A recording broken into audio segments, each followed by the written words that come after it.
Once again, I'm blown away by a fast-paced thriller that has expanded from the Big Bang that was The Fast and the Furious. But once again, I'm also concerned by the treatment and objectification of women. I really felt the phantom pain of a missing Vin Diesel this time around, but Tyrese's stellar Roman Pierce helped to make up for it. We won't be cracking open Coronas this time. Instead, we hungry for more. Timestamp 109 ear emoji.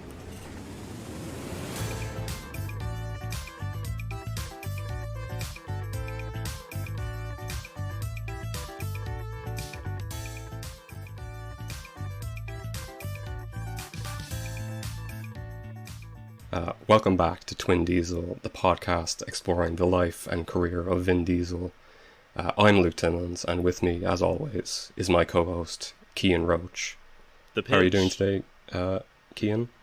I got a new nickname this week. I said the Pinch originally. I stole that from a different guy.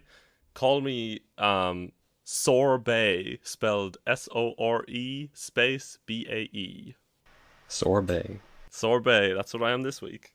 I won't remember that, but do you have a nickname for me? Or your nickname is Christ is Alive.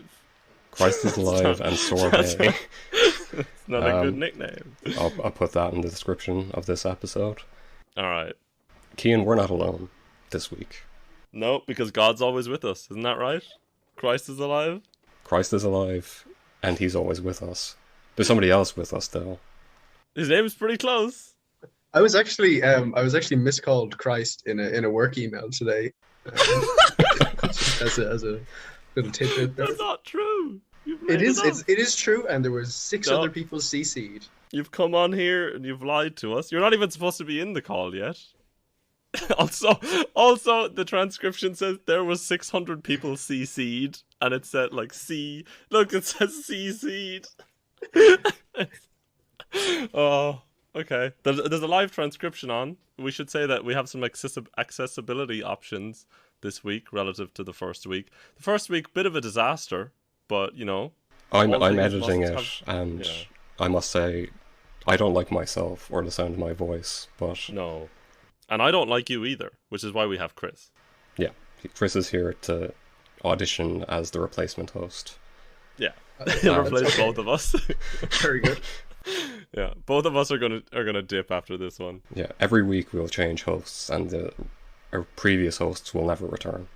Yeah, they kind of hand it on like the mantle, you know.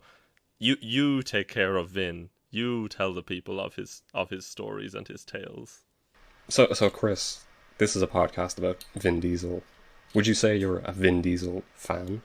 I would actually. I was introduced to science fiction as a young man with movies such as the Alien franchise, but more importantly, The Chronicles of Riddick and Pitch Black, which, as a 14-year-old boy, I thought was the peak of sci-fi horror. And you know what? It still might be. It is. I've already been outclassed here because I didn't know about that movie, and this podcast was, I'm going to say, about a quarter of my idea, with 3/4 going to Luke. So the fact that I was involved in that process and I didn't know what Pitch Black was, and Chris, until about 10 minutes ago, thought that this was a podcast about the Fast and the Furious movies, not even Vin Diesel. It really says a lot, and I think maybe he should take one of our places. And it's not you, Luke. In my defense, the only information I was given on this was, hey, do you want to watch the Fast and the Furious next week? It's going to be recorded. Yes, that was the only information we gave you. We like a guest going in blind. We don't want them to have any expectations of us or the movie. We've asked Chris to blindfold himself. And we've asked Chris to record this in a sensory deprivation chamber. He's starting to hallucinate, but I think it adds to the experience. So you're familiar with Vin's previous work, Pitch Black, and I suppose you're probably asking yourself why we didn't start with that, considering it was made before The Fast and the Furious. Yeah, well, I mean, if I was to do something like this, I would work chronologically, but I'm a stickler for kind of time-based events. Presumably, you have your own schedule. So go and you fuck yourself, Chris. Sorry, Luke, you take this one. My sort of idea behind it was while Pitch Black was sort of his first major leading role, was that it was sort of the big bang from which Vin Diesel as an actor expanded from. And as you know, universes expand both ways. And so once we're done with Fast and the Furious, well, I mean, they expand in a spherical manner, wouldn't you say? Oh, sort of isotropically. Yeah. Yeah, I can get behind that. The auto transcription said isosoptically there, and I don't know. ISIS optically. ISIS is here. ISIS. Are we gonna get flagged? Flagged already. Is my cottage about to be drone striked? Yeah, we can't actually release this podcast in America now because we will get flagged. Yeah. I also think that Fast and the Furious is what made Vin sort of the household name he is now. Kind of more so than Riddick, even though I do enjoy all of the Riddick movies. I feel like people know him best from these ones. I mean, absolutely. When you say Vin Diesel, I imagine the majority of people don't immediately jump to the Riddick movies. There's 3 of them, I believe, right? There's Pitch Black, which is the first one, and then Chronicles of Riddick, and then Just Riddick. Just Riddick. And a 4th one coming out soon. I didn't know that. If you say Vin Diesel to me, the first thing that I think of is no joke, even with all of this going on. No, it's the interview where he makes that woman really uncomfortable. I'm unfamiliar with this. It's an interview where he like continuously calls the woman beautiful, and he like turns to everyone in the room as like, isn't she gorgeous and beautiful? He stands up and he says, I can't work under these conditions or something. She's too beautiful. How you expect me to pay attention or something like that. And she's just like, ah. As a note, we do not approve of this behavior at all. No. I'm sure it's coming from a good place, but perhaps poor delivery. Look, you can be attracted to a person, but when they're doing their job, Vin, when they're doing their job, this is a work and also event. If they're not giving you the vibes back, you just gotta leave them alone. This is a work event, you know. He has to learn how to dial it back. They're at work, and I see the problem with Vin is, and we're losing the track here a little bit, but I want to say one thing. The problem with Vin is he's so in his craft, he doesn't know the difference between an interview and his regular life, because he's Vin. He's movie star Vin, and I'm not saying that excuses his behavior. I think he needs to apologize for that if he hasn't already. I would hope he has, but we'll look into that for the next step. So last week we discussed the Fast and the Furious, of which Vin Diesel is a core part. This time we're moving away a bit, and we were looking at Too Fast, Too Furious, and we don't see any of Vin really. So a big step down, honestly, in terms of our sort of exposure to Vin Diesel and his craft. We do see a little bit of Vin in the let me make sure I get the name correct. The turbocharged prelude to Too Fast, Too Furious. There is a shot where it's understood that he's in a car that's driving away. Yes, but you actually do. You do see a few frames of him like taking the car keys from Brian. Yeah. Yeah, so we should make explicit what happens here. There is a short prelude, 6 minutes and something long, and it just describes the link between the Fast and the Furious and Too Fast, Too Furious. And so we watched this first before going into Too Fast, Too Furious. And I'm wondering, so we told you a little bit about what happened, Chris. What do you think Vin's role is in the first movie? Have you seen it? I haven't seen it, but conveniently for this question, I've forgotten all of it. Wow.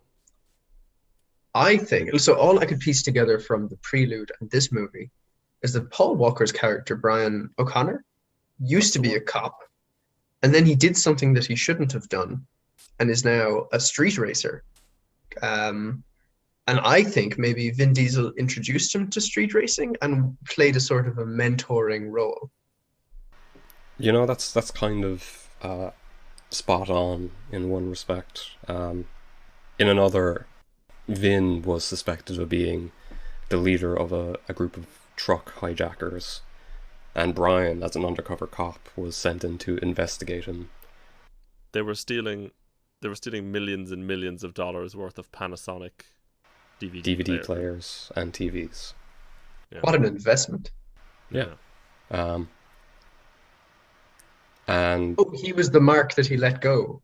yes, Okay. Vin was it's the mark referenced that he let throughout the go. movie, even though they never say his name explicitly. But yeah, so we're introduced to Brian again, and he's looking at himself in the mirror, and in a masterful bit of cinematography, we get a bit of footage from the first movie where we see Brian handing the keys to his car to Vin so that he can escape. What did you boys think of the effects in this scene? It's not only so the prelude, the turbocharged prelude was already a very strange aspect ratio where there was a very large black border around the edge.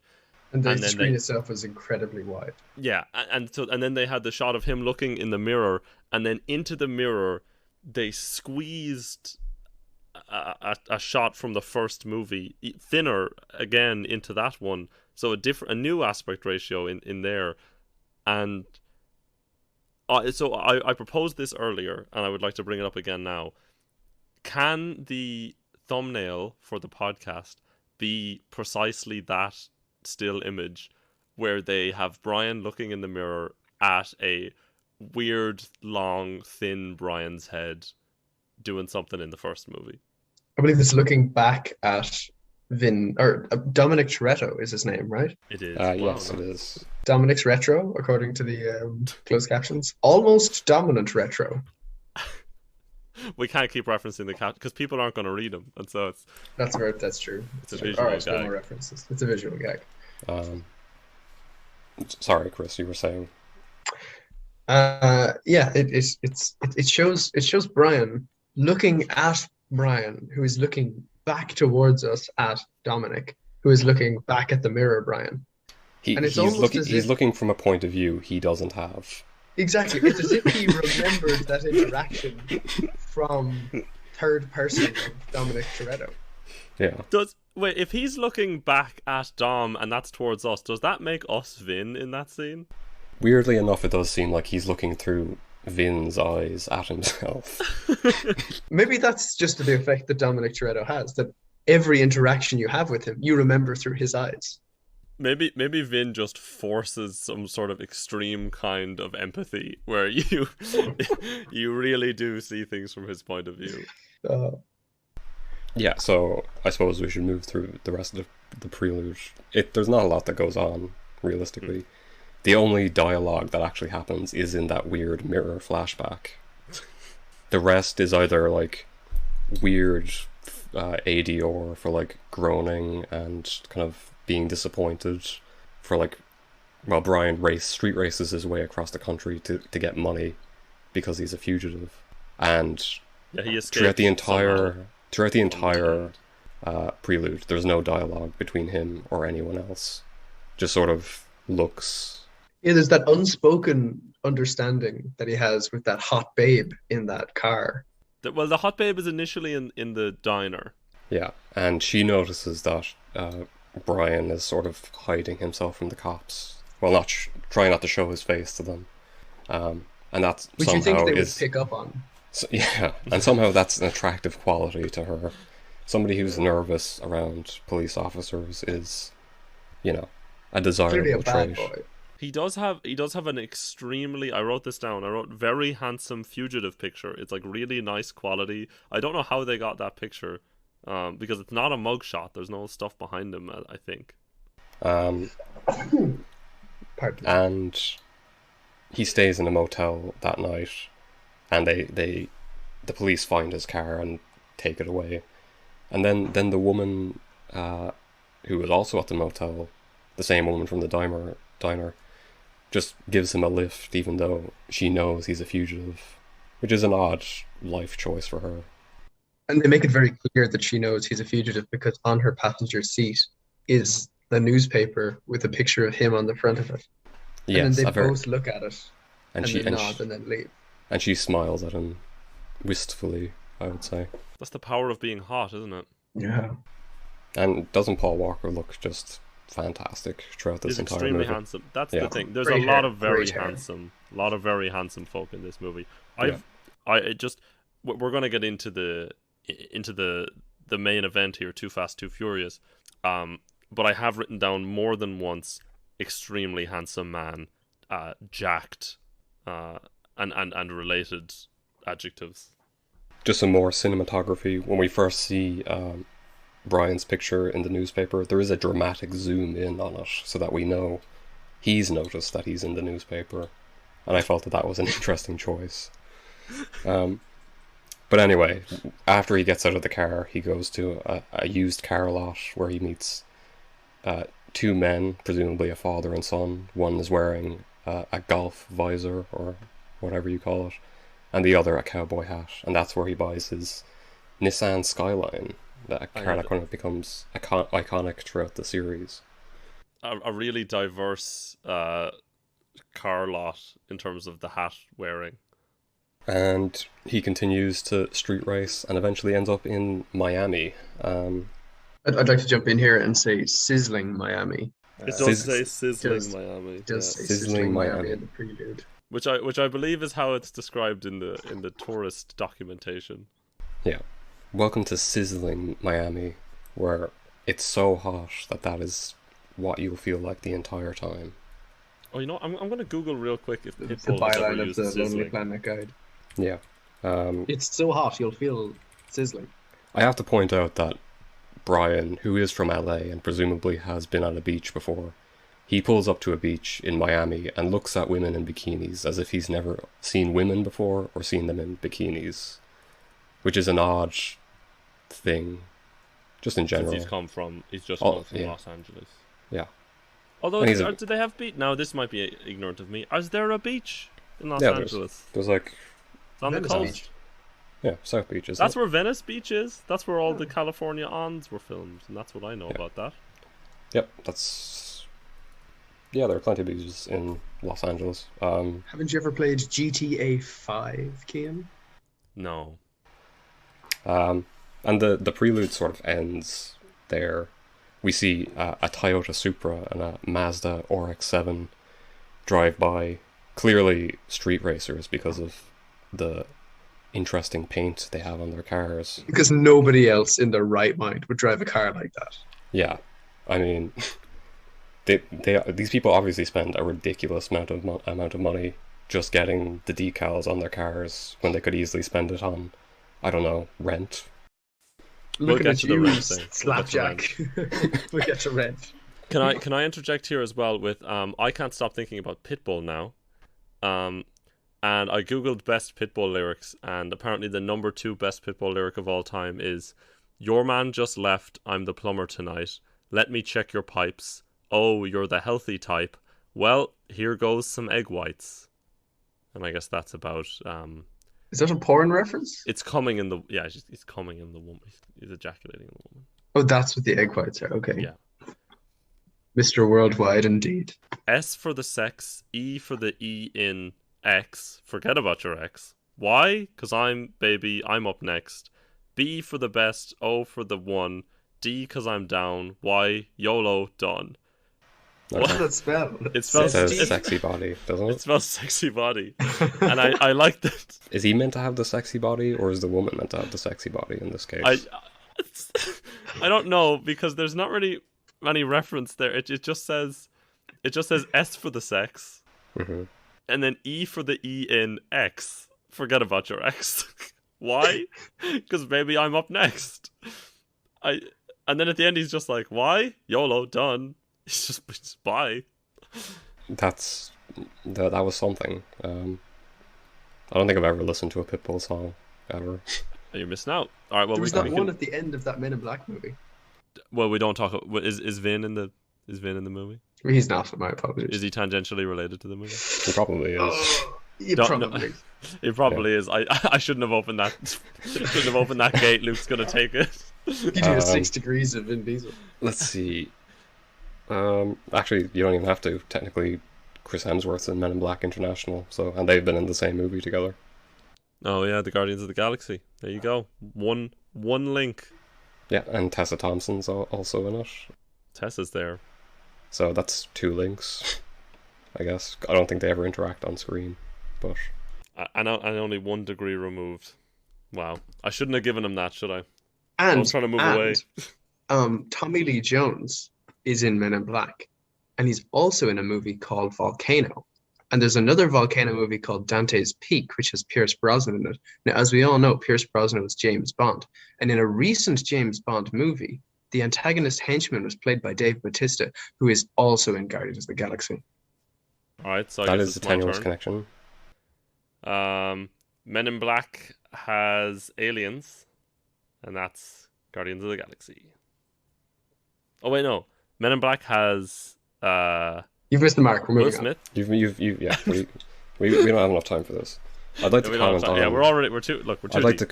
to comment on the motion blur on the last car in the prelude before, as it like pulls up the "to be continued," spelled with the number 2, because it's Too Fast, Too Furious. Cinematically, a very interesting prelude. Yeah. I actually wish more movies had preludes these days. You can only. Where was the place you could view this prelude, Luke? YouTube.com. No, I mean originally when this whole thing came out. So when this first came out, it was in like I think a few movie theaters or cinemas, depending on which part of the world you're in. And if you have the DVD, you can watch it, which I do have the DVD, and I have watched it multiple times. Wow, multiple times. Truly, you are an expert in this craft. Yes. But yeah, I think it's actually not that bad. It's very low budget, and it's not very long or very informative. But I think it does a reasonable job of explaining how Brian gets to Miami. Yeah. In case you're Good job. confused. Yeah. Good job, folks. Do we have an actual budget for this whole movie? For the entire movie. Yeah. Give me a second, and I'll pull it up. We got the IMDb. We got the IMDb going. It's a 3-way split between. How much do you think it cost, Chris? Do you want me to adjust for inflation? No, just the budget you think at the time. $800,000. For the prelude or for the actual For full movie? for the prelude. Prelude, the 2 days' wages it took to pay the intern to make it. It does look like somebody made it as like a college film, but I'm gonna say it cost $48,000 for the prelude. No way. I don't think I have any full information on the prelude.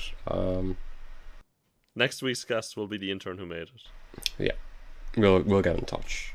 We love that person and we want them on this podcast. All right. So then budget for the film. The budget for the film was $76 million. Well, you haven't let me guess. I was a bit off. Now I'd like to do my guess because you didn't let me do mine. Okay.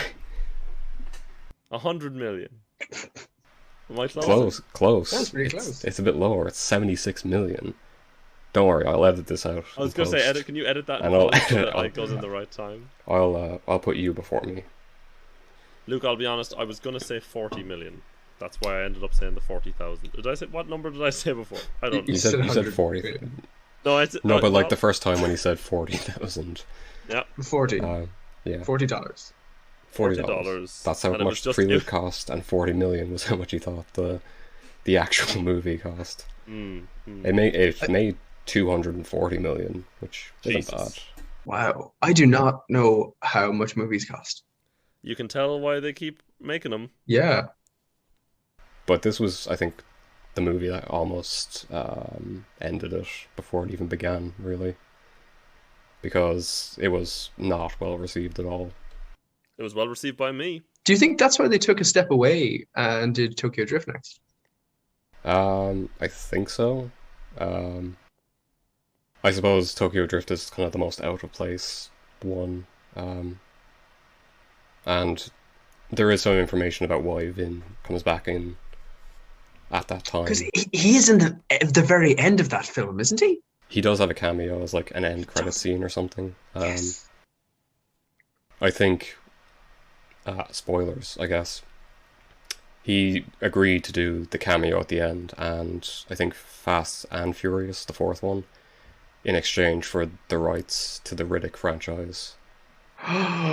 Wow. Because Chronicles Riddick didn't do well at all. And I bet that's because they didn't listen to his vision. But with the rights in his hand, he birthed that phoenix from the ashes. Chris, you know all about ashes, isn't that correct? I do actually. I'm doing my PhD in ashes at the moment. You're doing your PhD? I am. In ashology. It is a lie. I've lied. Let's move on. Didn't you do your college thing on biochar? Is that also weird ashes?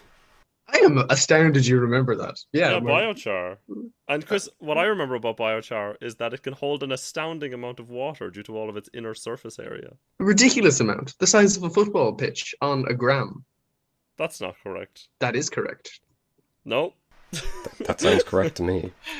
Also, a football pitch is an area, and you're speaking about a volume, so I don't know. Well, it's more adsorption than absorption, really, due to the huge surface. I won't get into this. We can't talk about biochar, isn't it? Before we watched the movie, we spent like 3 hours talking about animal rights.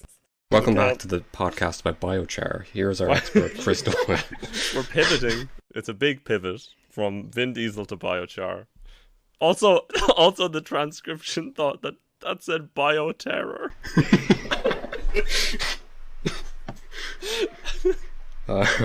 I suppose we should dig into the movie a little bit. We should move on to the movie, and then why don't we play like a transition sound, and the transition sound will be like, hold on, I gotta. Oh. That's not good, is it? Perfect. Really bad. It describes the exact quality of our podcast. It sounds really like bad. I've just discovered an essential plot item in a Zelda game. Yeah, but it also causes injury. Oh, I know what we could use. We could use Vince playing guitar from the first movie as our transition. Oh. The exact same 3 chords repeatedly while at a party. He's that guy. He's playing an electric guitar at a party on his own, just strumming the same chords. Nice. And he's doing it in. Chris, could you please guess the clothes that he is wearing? Oh, okay. Chris, whatever you say, you'll be wrong. Jeans and a big t-shirt. Oh, you fucking wish, Chris. Go douchier. Chris, think about the most comically douchey thing you could possibly wear. Oh, he wasn't, was he? I doubt you're thinking of the correct thing. Okay, I was immediately going to bandana tied backwards and wife beater.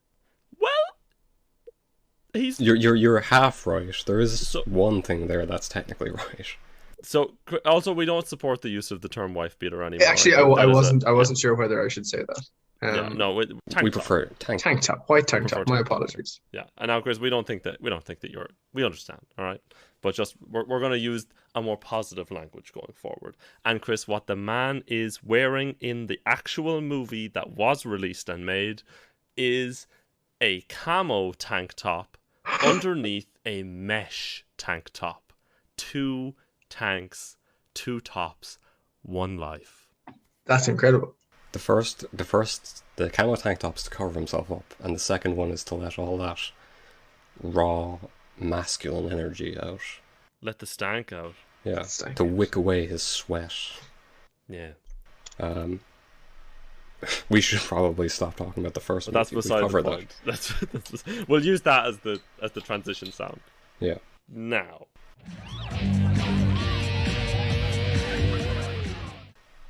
So, the opening of the movie, the first note I have is what was on the closed captions from what we watched, which was rhythmic hip-hop music playing. And it was rhythmic. And then very rhythmic rap music playing? No, it was loud rock music and then loud rap music. So the opening of this movie is the setup to a street race, and at timestamp 109 there is an audible fart that wasn't edited out. we did replay the fart a couple of times. It might be in the song that they're playing, but it is a fart and it is out of place. Yeah. So they're setting up a race, and we're introduced to a new character in the series. He's clearly the man in charge, and it is Chris Ludacris Bridges, wearing a stylish jumpsuit and a nice afro. He doesn't get enough credit for the name, does he? Ludacris. He doesn't. And then he goes by Luda. Amazing.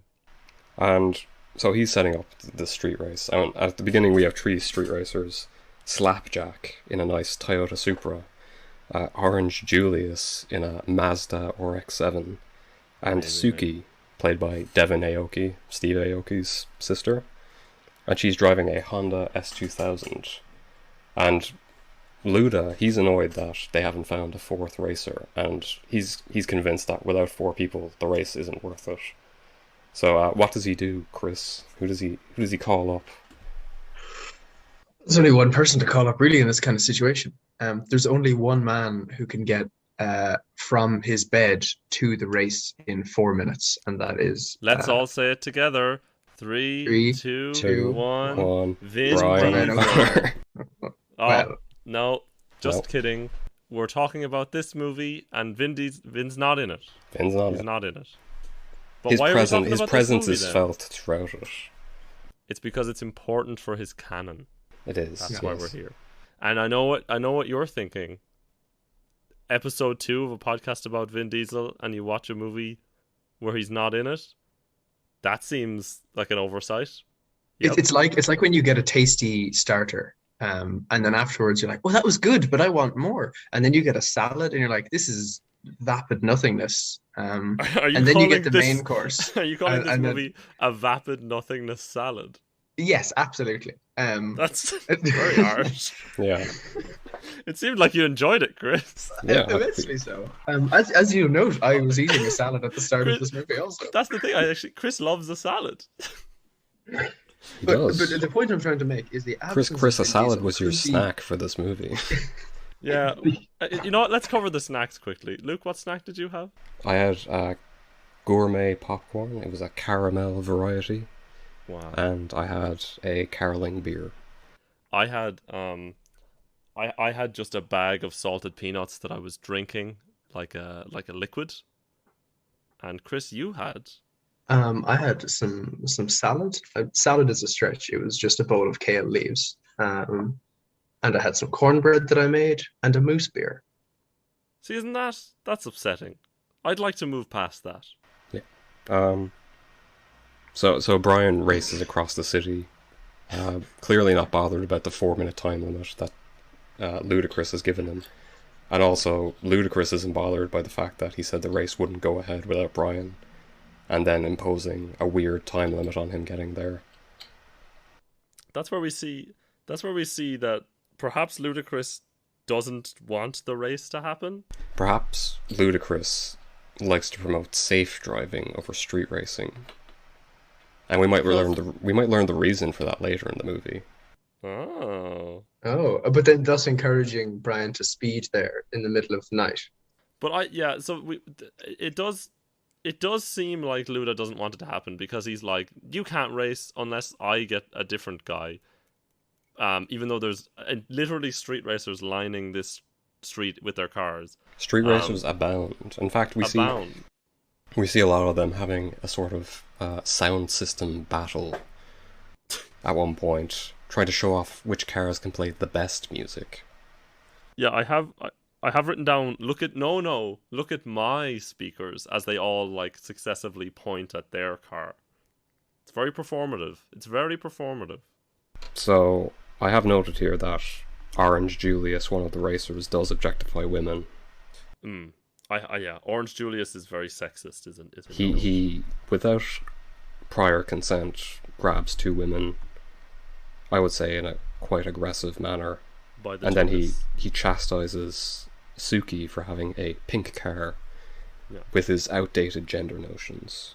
He does say to the organizer Luda that he should not find one person but rather 2, so that they don't have to race against the woman. Against a woman. So Brian arrives. Actually, no, hold on. Can we go back to Suki for a second? And her as you pointed out, Kim, her weird affection for everybody. Yeah. No, it's not. I wouldn't say it's weird, because No, originally I I would was say worried. her affection isn't. It's more so that people are weirdly affectionate with her, not the other way around. Well, that's the thing. I was originally worried about this. I thought it was yet another character who was just going to be sort of like actively hit on all the time by all the lads, because she's treated as an object in the movie. But instead, it seemed like she was into it, and she kind of reciprocated that vibe with the boys. And so I was like, okay, this is how she wants to live. That's fine. Oh, I also have another note here about who I would say was the protagonist of the street race, but just not the movie. Slapjack. Slapjack. He has rent Slapjack. to pay, as He's got told rent to to us pay, by his girlfriend, and he's choosing to gamble that rent on a street race. Sort of poor financial decisions. I would say that of most of the street racers in this movie. Wait a minute. Hold on. Yeah. The cost of entry for the race was 3,500 US American dollars. Yes. What the fuck is his rent? So the prize is $14,000. Yeah, That's a but lot of rent. What could he has possibly be rent? 3,500 What could he possibly be renting that costs that much? That he would have to be. Maybe it's the repayment on his car, which probably cost him several thousand. Maybe he's living beyond his means. Could be, but I won't assume that about him because honestly, to me, he's the hero. He is. It was hard not to root for him in this race. Especially when Brian is being such a and excuse my French, dickweed about it. So Brian shows up in his Nissan Skyline, and he's somehow shooting air out of the front of his cars at the women he passes. I don't approve of that. They don't consent. Don't shoot air at women if they don't consent. It's like if you had a hairdryer and you were like you had it connected to a portable power supply and you walked past someone and just kind of shot it at them. It's not the worst thing in the world, but you are being a bit of a wang. You are, yeah. And he lines up. No one's really happy about it. Suki knows Brian, and obviously knows he's a very good racer. And Orange Julius and Slapjack seem to have some idea of who he is, but Brian wants to raise the stakes, and they're not happy. Brian does bully them. He does bully them with peer pressure into giving him more money because he's confident he's going to win, and so he's like, "More of the cash, please." I have a note here that says Brian equals Dom, and I say that just because I think Brian stepped into the sort of Vin Diesel role from the first movie where he's like the king of the streets, if you will. Everyone kind of knows he's the best street racer and wants to But beat him. he has just arrived here, hasn't he? It's kind of unclear, but I think he's been around for a while at this point because he knows Ludacris and has obviously raced around the place before. But yeah, that's my take from it. He's kind of stepped into the Vin Diesel role as the sort of the head street racer, if you will. Can I suggest a hashtag that we can get going for this episode? It's hashtag justice, the number 4, and then slapjack. Justice Hashtag for Slapjack. Justice for Slapjack. Because even in the race, Yeah. it was very clear that like he was stressed, he was really thinking about it. And Brian was just kind of like he was being a weird bad man. Brian was in second, I would say, for the majority of the race. Yeah. And he displayed a very unattractive cockiness No. that I rooted against personally. And then there was a quote by Suki here, which is "Bend over, boy," as she rear ends the man in third place, as she is last. And it appears that she's just kind of in it for the fun, and she just understands that she's going to lose the money because she's in last place, the other guy's in third place, and she's just kind of messing with him. And we see that come back again at the end of the race. Her sort of reckless disregard. She must have very deep pockets because something which we weren't very happy with happened during that race. A surprise, if you will. Chris, what was the surprise? Are you referring to the bridge? I'm referring to the bridge, Chris. Right. So I don't know what to think about this because initially, Luda's character Tej, like as you pointed out, Keane, he doesn't seem that into the race. Um, and yet he had planned to have some of his friends or associates break into a control tower of an elevated bridge and raise the bridge mid-race. Now, this bridge is located very near the finish line. So in order to actually finish the race, the participants would need to jump the bridge, uh, which is that's reckless. You know, It's reckless. it's very reckless, It's and people classless. could It's have got deaf and dumb. completely injured. Um, and I just don't think that's very professional for someone in his position. What I found more surprising than him, and he's more loyal to the racers than the people around him. It seems like he knows them better, or at least Brian and Suki. And when he does it, he's just like, yeah, fuck, they might die. All right. And then even more surprising is the racer's reaction, which is just to go over it. Except Orange Julius, yeah. who was the most sexist but most alive. Most also, sensible, I would say. in certain aspects, certain regards. Think about the amount of damage their cars might sustain going over that bridge. That could far outweigh the prize of the race. Your chassis, Slapjack. it's mush. Slapjack, he's already worrying about rent. He doesn't need more costs on top of that. But he does go over it, and then of course the NOS is really what makes the difference in the end because Brian uses his NOS. I have noted that Brian uses 2 NOS, which is greater than Slapjack uses 1 NOS. And it's no longer called NOS. Perhaps there was a disagreement. It's now just NO2, and they always refer to it N2O. as... Sorry, that's the one. So it's dinitrogen oxide. What do they call it? Splash or juice or spray? Spray. Yeah, they say I've already loaded up your spray. So they don't say NOS. They don't say NOS in this movie, I think. Or maybe he says when you do a half canister of NOS somewhere, he might say that. Maybe. Yeah, it's weird. Maybe there was a disagreement with like sponsorship or advertisers. But NOS is synonymous with this franchise. It comes back, doesn't it? Oh yeah, I'm not sure. It's in pretty much every movie, I think. Yeah, the Fast and the Furious and the NOS. I think except maybe Tokyo Drift, where I guess NOS isn't important if you're going around corners in what is generally the slowest way possible. I did point out before the race that Suki and Tej, there is flirting between them, as if there is sort of a relationship brewing.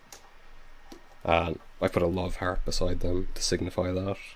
Or maybe they're just being flirty little flirts with each other, you know? Yeah, that kind of flirty friend banter. I also noted that Suki has a screen in her car with an anime girl on it. And the anime girl goes and bites the steering wheel, and then she obeys the screen's facial expressions, I say. Yeah, it does go hand in hand. But you know, Brian somehow jumps his car over Slapjack's and wins the race. Yeah. Slapjack just looks like he's in a pretty serious accident. Almost dies. I'd say he has extreme whiplash and could have to pay some serious hospital bills. Yeah, we all know how the healthcare system works in America. Hospital bills, his car is completely fucked. That's an expensive car, and it seems to be his only source of income. And he loses $3,500 that he put in at the start. He is fucked. Dangerously close to the poverty line, I would say, and dangerously close to losing his place to live. But no, Brian's our hero. He's our hero who forced that guy to he not only forced him to go in for more, but then he jumped over him on the big bridge, and it's just I just can't get behind him as the hero in this one, I'm afraid. Do we see Slapjack later on? We see Orange Julius. We do see Slapjack later on. His car is fixed, and seemingly he looks well. So hopefully he has found his rent money. There is a chance that Tej, played by Luda, his garage actually repairs the cars at a significantly reduced rate. There is a chance that this happens. I would hope so. Tej is the one damaging him. In court, he's the one who's paying.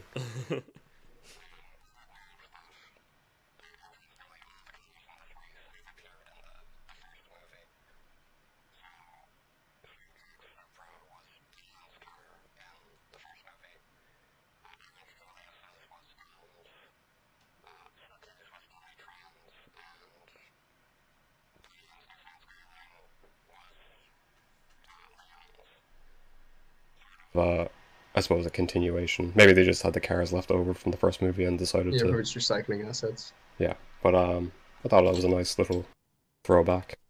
Maybe it's for the toys, actually. All they needed to do then was change the paint on the toys. But they make that big money. Were there toys for Fast and the Furious stuff by that point, Oh, though? undoubtedly. Yeah. I think it would be interesting to see how much, like, the Fast and the Furious kind of fueled sort of sales in Need for Speed, and how then Need for Speed then, like, had a weird feedback loop on Fast and the Furious, because clearly there should have been some correlation between them. To the point where there was actually a Need for Speed movie, I believe, right? With Aaron Paul. Aaron Paul, yeah. It's weird. I would be very interested to see if there is a correlation between car accidents and the releases of these movies. No, surely not. I'd be interested to see, actually, if there's a correlation between car accidents and the sale of Hot Wheels toys. I'd be interested to see if there's a correlation between the sale of Hot Wheels toys and milk. Because why would there be? So if we find that there is, that'd be very interesting. And what if it turns out that it's actually causation? Now, I don't understand that word, and no one does, and everyone who pretends to is lying, so... And we'll move on. Then the police come. And the police come, and I've written down Police Shapiro, Police John Cena / Police the Sandman.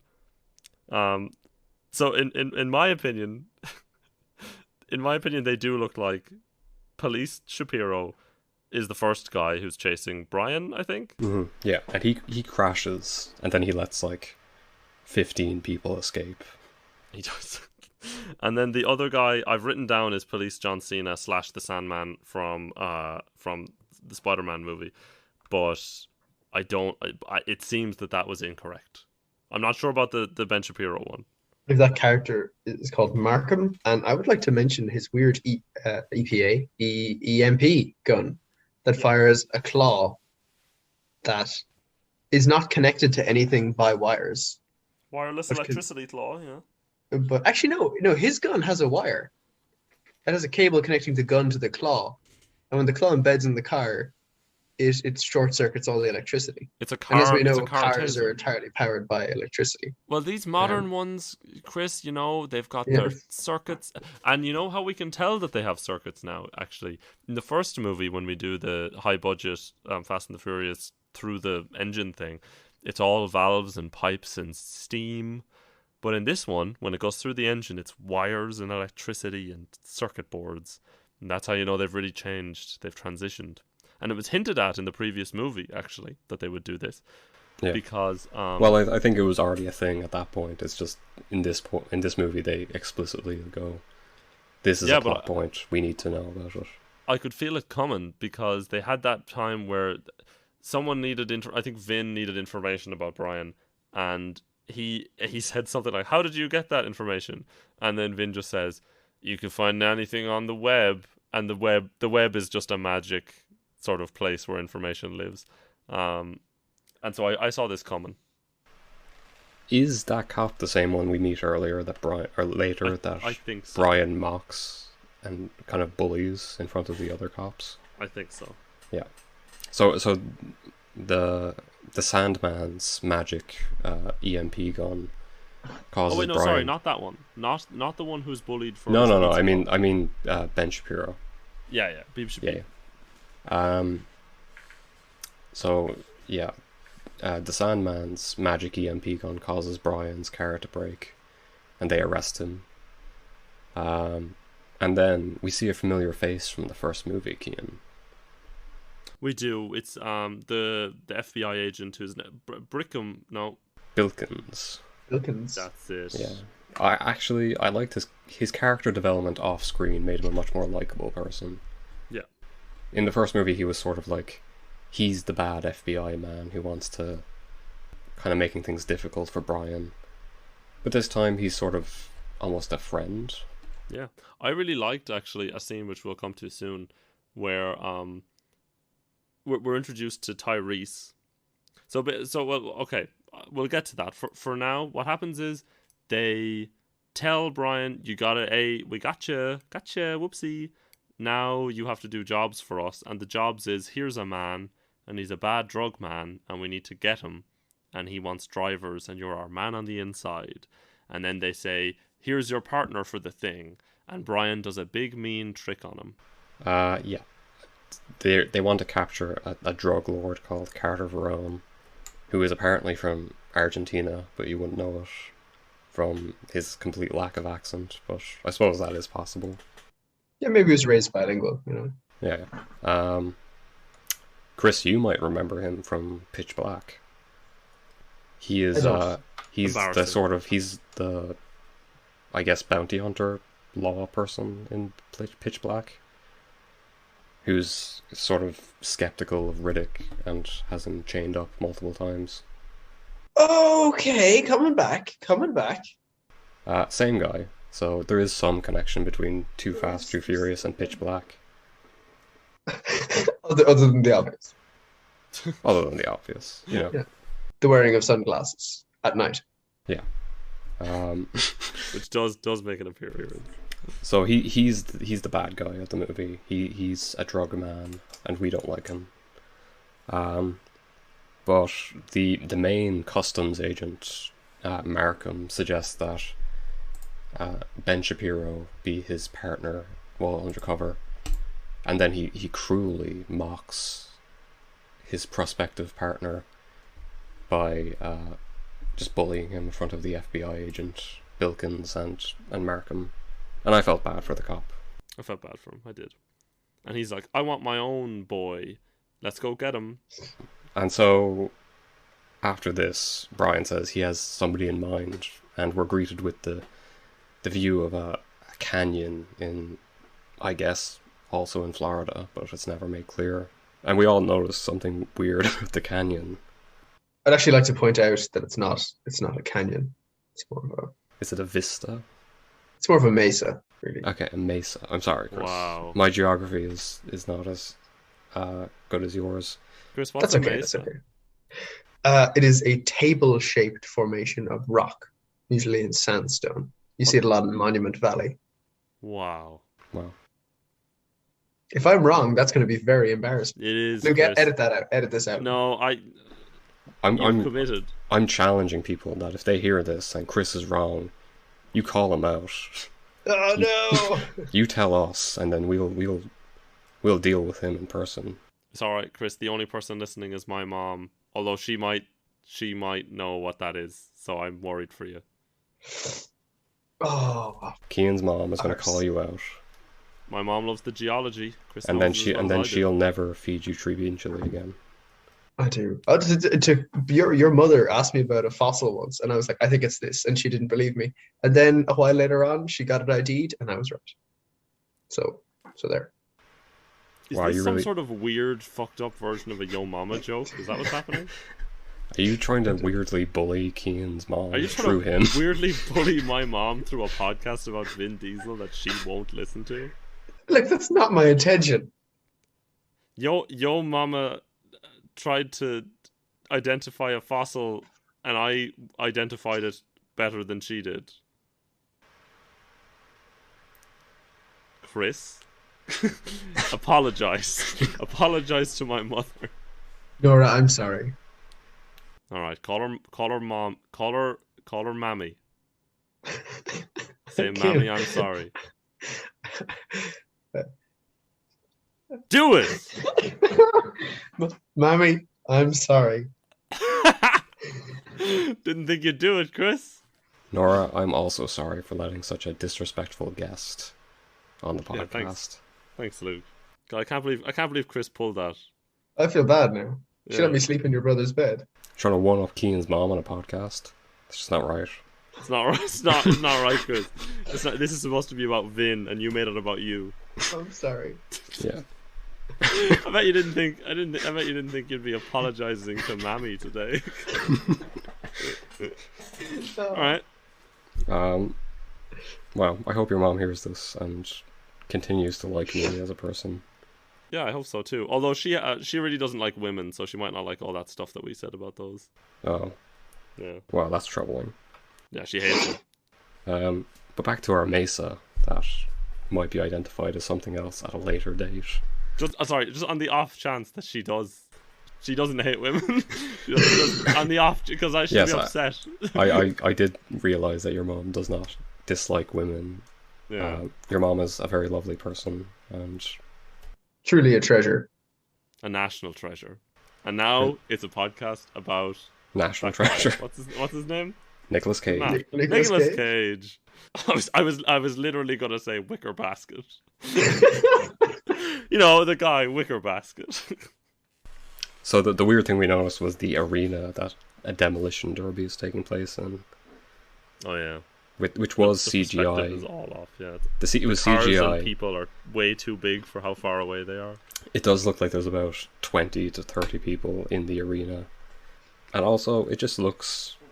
I don't want to say terrible. It looks not great.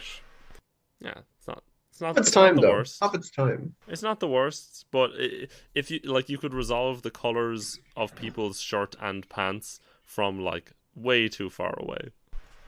Yeah, and here's where we're introduced to our second protagonist, I guess.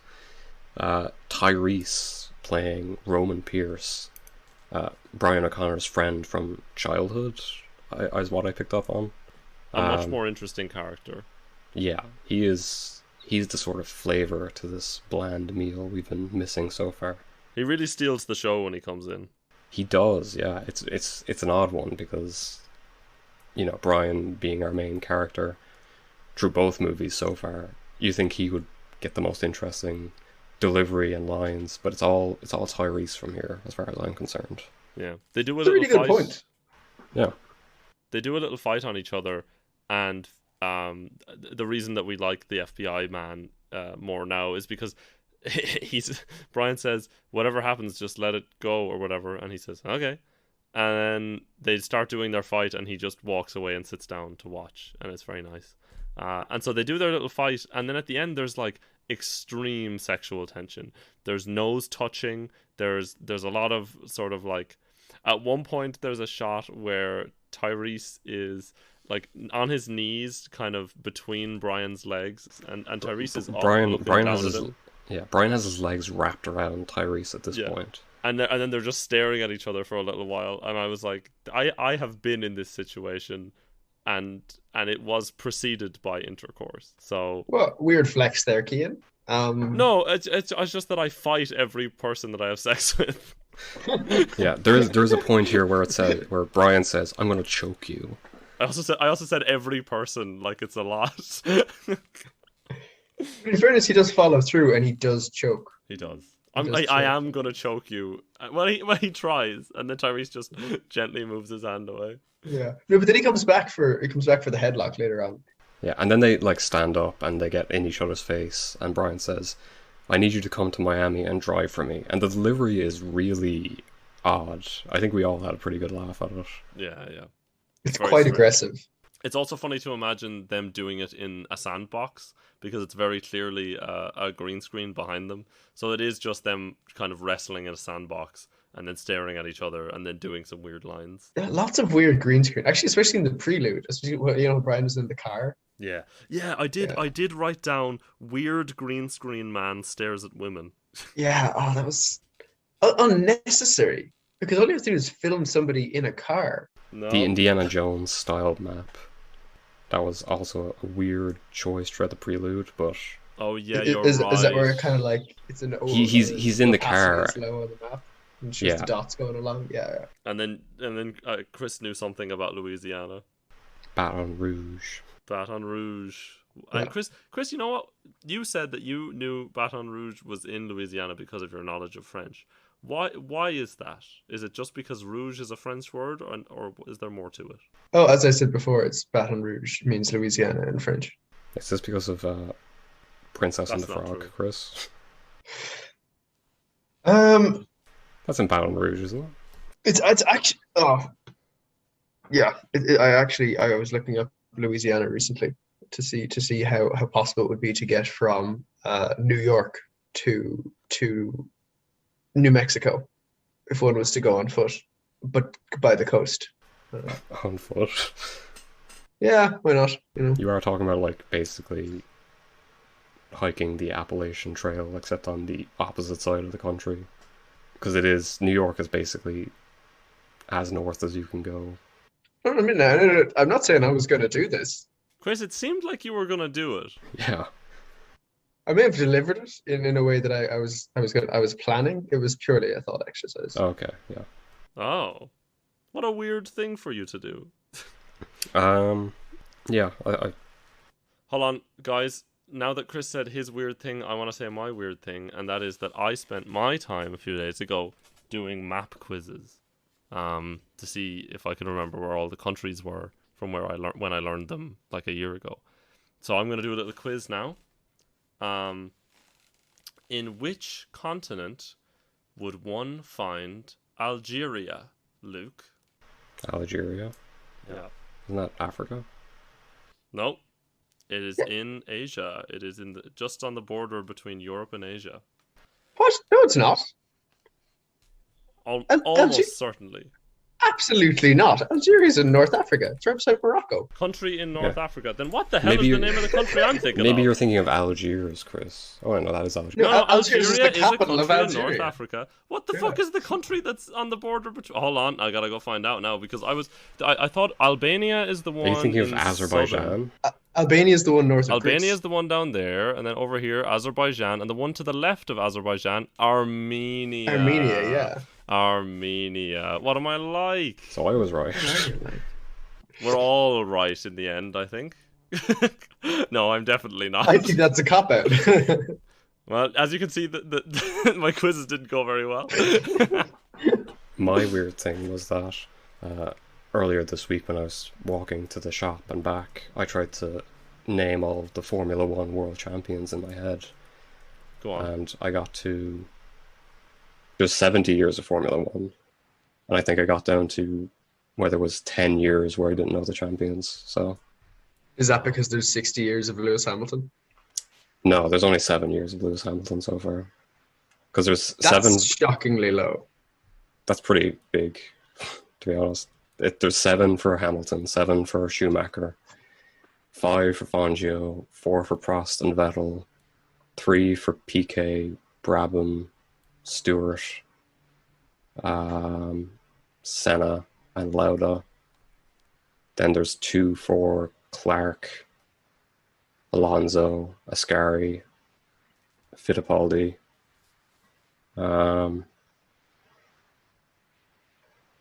Then there's 1 for Damon Hill, 1 for Phil Hill, 1 for Raikkonen, 1 for Button, 1 for...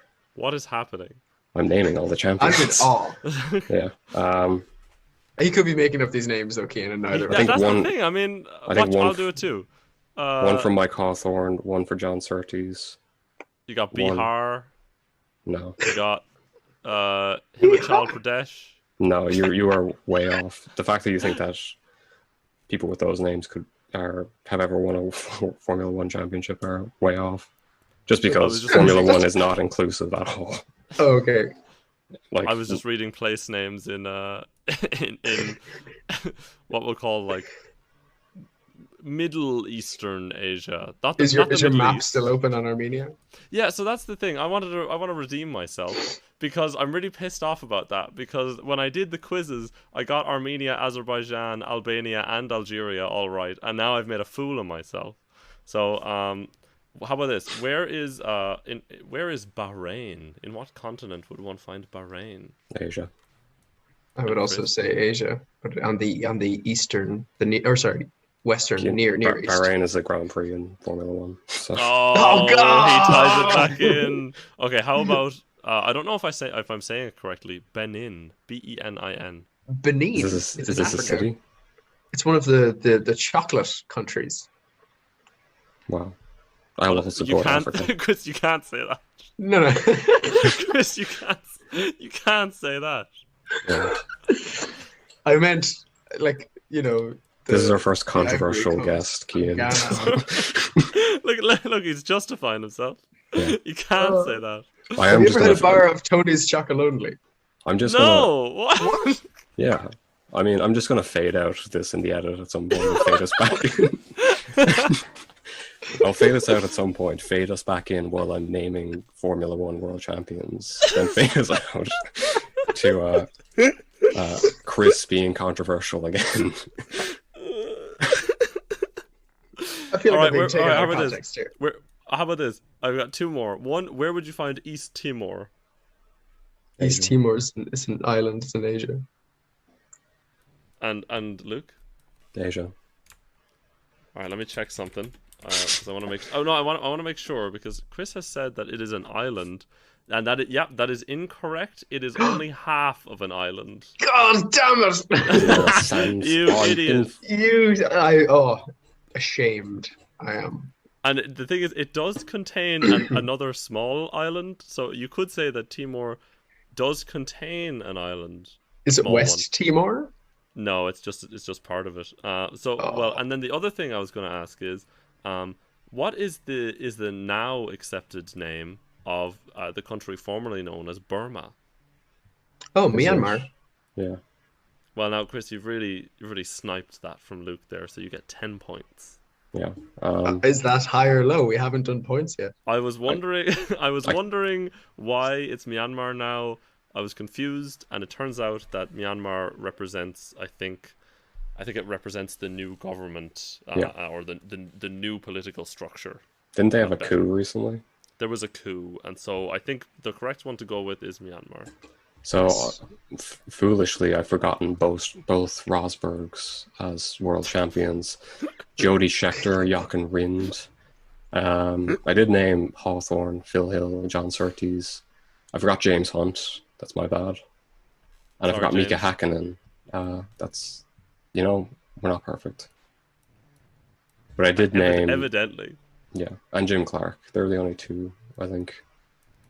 I got Ascari, Hill, Fittipaldi, Alonso. I didn't get Farina. Okay, so then they go to the house. This is a point we need to make. Tyrese is on house arrest, and where is he on house arrest from, Chris? What do you mean house arrest from? Well, like what location is the radius from his house arrest originating from? 100 yards to his caravan or mobile home outside the arena. Oh yeah. 100 yards is not a lot. I think that would probably take up the entire arena they were driving in. So realistically, his home should have been inside the demolition derby. He just won. The center of the demolition derby. And he has to protect it with his... That would make for a very entertaining demolition derby. That's a great show. I'd watch that. So Roman agrees, or Tyrese agrees to go and drive for Brian in Miami. And here's where we're introduced to a new fashion style from Brian. His nice baggy West Coast Choppers t-shirt. And boy, it just looks awful. Especially compared to... don't say that. It was a different time. Different time. I think I have a West Coast Choppers t-shirt somewhere from when I was a child.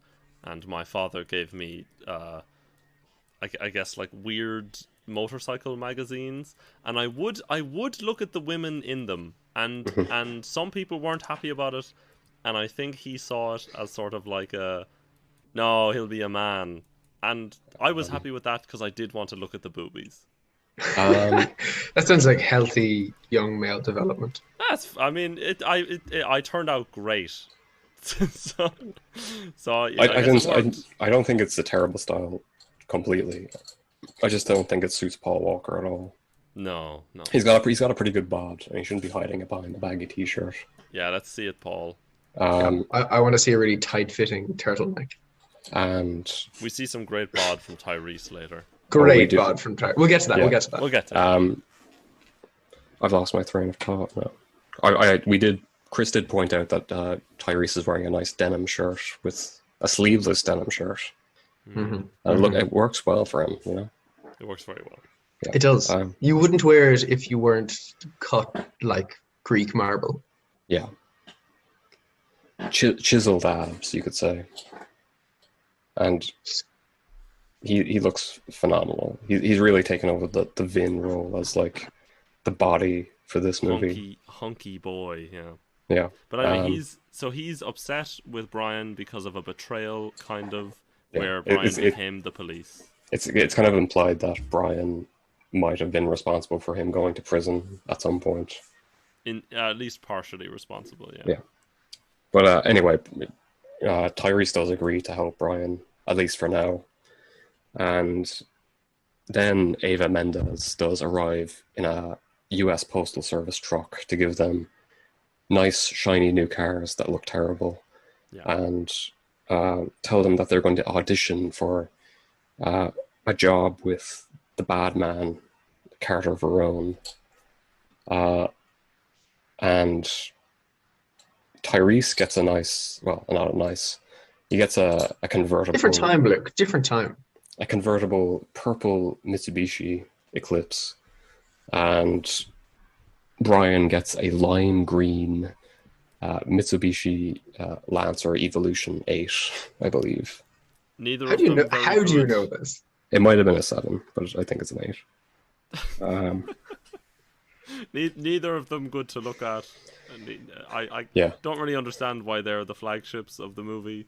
Yeah. So Ava Mendes, upsetting cars. Yeah, maybe because of money. Could be money. They would be nice cars just without the paint jobs they currently have. I'll allow it. Yeah. But yeah, Ava Mendes is sort of the inside woman for customs with the bad man.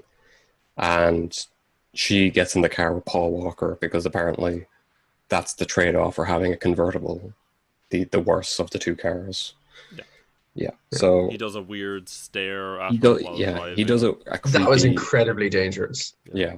A creepy, intense stare that goes back and forwards between a smile and just kind of grimacing at her.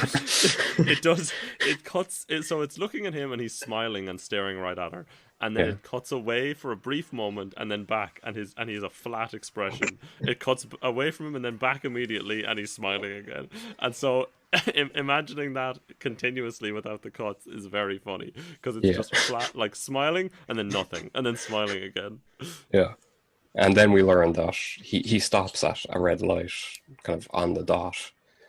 And we learned that Brian, of course, learned this move from Tyrese. And to be honest, I think I'd be happier receiving it from Tyrese than Paul Walker at this point. Because, it seems much more menacing from Brian than it would from Paul. And so they arrive at Carter Verone's mansion or villa or whatever you want to call it. And there are other street racers there. There's people with Dodge Vipers and Chevrolet Camaros, and they're all trying to get this job for Carter. And it's here that we see a painting that turns into a TV that is mirroring another screen that's directly in front of Carter. And I found it odd, and it was, I guess, a questionable use of technology. So that was the 2000s, though. You just have loads of TVs everywhere. Yeah. Often showing the same thing. There is. I mean, I did say it once. Picture so nice, you see it twice. Picture so nice, you see it twice. And I got that embroidered on a pillow, a throw pillow. Yeah. Got that coming. I have it projected onto 2 screens in my living room. There was like a weird. Oh my god! Sorry, Luke. Yeah. Imagine you had 2 screens in your living room, and each one said, "Picture so nice, you see it twice." Just at all times. At all times. Yeah. You wake up in the middle of the night, you walk back into your living room, and it's just there. You look at one, and then you look to the other, you look back to the first, and you say, nice.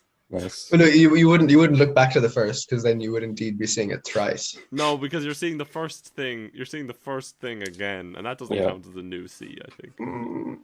If I look at you and I blink, Chris, am I seeing you twice? You're seeing me again. And I'll see you again. That'll show up later. That will show up later. That's a song that I cried to when making my 6th year goodbye video.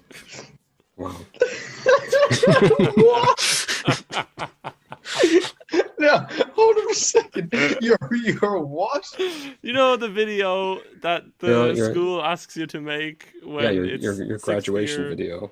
Graduation goodbye video, and you play it, and so and then what happens is it's your leaving certificate exams in like 2 weeks, but instead of studying for them, you go around the school filming a really bad stop motion sequence that's like just so shit, and there's a thing you do where you interrupt someone's class and they all stared at you while you took awkward pictures and had to redo some of them and then like awkwardly back out of the room, and it's very weird. And so then you do all of that and you waste all your time, and then you spend even more time editing it, even though you have your exams, which will dictate the course of your life after that. So you do that, and then on the night where you've given them the USB stick with the finished product, they are talking about like, and now we're going to show a video. And then the vice principal looks at me and she's like, and Cian, I hope you don't mind putting you on the spot here, but can you come up here now in front of all of your friends and their parents, and can you make this work somehow so it plays on the screen? And I lose my whole self. My whole self falls out of my ass. And I walk up there, and then I have to do, and then everyone's looking, and I have to like stand up on a chair and turn on the projector, and then I'm just on a podium. I plug in my USB, and then I'm like I'm trying to get it where the audio isn't working. I spent ages fiddling with the cables. It felt like an age, and indeed it was. And then eventually it works, and then the thing plays. And the start was shit because that was the stop motion thing. But honestly, after that, it was quite touching. It was quite touching, and it was quite nice, and I did cry. And the song "See You Again" plays. And have you seen any of them again? Nope. Moving swiftly on. Moving on. So in this scene, we're introduced to Carter, who wants his Ferrari has been impounded, and he wants a package from it. So everyone has to race there to get the package and return it to him, and then they get the job. And so Eva Mendes takes all their driver's licenses so that they can, I don't know, I guess, do a background check to make sure they're not cops. And then everyone runs away to their cars. A foot race and a car race. We didn't mention that a man is brutally torn to shreds by we haven't got tires. Yeah, that's during the race. Oh, sorry. Oh, I'm after skipping ahead into the race. Spoilers: a man is brutally killed. Yeah, a man is brutally killed. Like literally, not even. Oh the yeah, opening death of the film, perhaps. I'd say the guy who was with him, who crashed into him as well, probably also died. He was in like a soft top convertible that flipped. So. I would imagine he experienced significantly less fear than the man who was stuck under the truck. So much terror. Oh. I did point out that a woman was objectified in the scene, and that was Eva Mendes, because the bad man does give her a slap on the ass, and I was like, that's not okay. This movie for me hit 10 ticks on the objectifying women equals okay list. Yeah. Wow, you think it's okay to objectify women 10 times in a movie? What is your limit, Chris? Wow, Chris. What we'll do is we'll cut to that immediately after his last racist thing, where I believe he called an African country one of the chocolate countries. Yeah, but it is. No, there's several along the coast. You mustn't double down. I'm going to take this to my grave. Now, Chris, I do understand that they are the chocolate producing countries, but you can't just call them the chocolate countries. It's like if you called Ireland the potato people. We don't like that. That is exactly the analogy I had in my head just a second ago. And did you then think, oh, I have fucked up because that is bad? I did, yes. Yeah, there you go. There you go. All right, well, Chris's sexism and racism aside. So they all race off to try and get to the impound lot to find the car and get the package. And they're on the highway, and Brian and Tyrese are way ahead of everyone else. Oddly so, seeing as everyone else is in faster cars, which we see later. Yeah. Mm-hmm. And there's a bit of a competitive streak between Brian and Tyrese. And then Tyrese says, "Why must I chase the cat Excellent delivery. Love the line. And then he pulls ahead of Brian and goes in between two trucks. And Brian, of course, follows him. And here's where we get the brutal death of the man in a Mustang. He gets sort of sandwiched between the two trucks. Goes into that sort of weird gap between the front and back wheels of the trailers. And then is crushed by one of the trucks. He's not just crushed. Yeah, For a significant amount of time, the car is like it's like if you threw an exercise ball at a treadmill. It's like, oh, it's looking like it's going, oh, it's and then yeah, it's sucked under there like a I don't know how to describe what happens. Yeah, it's really so out of place. It's so viscerally brutal that it's almost upsetting to watch. Yeah, it's one of two scenes that I thought were a bit too much for the tone of this movie. Yeah, up until now it's been sort of kind of, I would almost say, light and breezy. Like you'd bring your kid brother to it, you know? Yeah, but this was Or like sister. Yeah, this was like, wow, that was, I really hope that never happens to me. What Chris like, has done there is exactly what James Acaster talks about when he's saying when someone says he or she, yeah, it's as if they have only remembered that she exists at the end of their thought. Yeah, and Chris was like, "Take your brother or sister." I'm hyper conscious of everything I say now. Gotcha. Yeah. You say gotcha to the people who are typing their emails and tweets. You son of a bitch. Don't worry, Chris. It's safe here. I don't feel very safe. You shouldn't feel safe. You're getting this is you being cancelled live. Oh, cancel culture. Well, you're in it now, Chris. You're me in it now. and Luke we run this show. That's Yeah. not true. Well, somebody runs the show. I don't know if it's us. I don't know. It's definitely not us. And you know what, Chris? You know what, Luke? If it is us, it shouldn't be us, because two white men shouldn't be in more power. No, they shouldn't be. So Brian gets ahead of Tyrese again, and then does a handbrake turn, and then goes into reverse to show how good he is at driving. And he says, "How do you like them apples?" Because clearly he's been watching Good Will Hunting. Is that what that's from? Yeah. Wow, good to know. And then Tyrese calls him a crazy ass white boy. Yeah, we'll allow it. This isn't the first time that Paul Walker has been called out for being white in the film so far. In the last movie, he was called a snowman, I believe. Yeah. That seems racist. Yeah. But then anyway, they get to the impound lot. They find the Ferrari. And here's where we get a look at Tyrese's magnificent physique.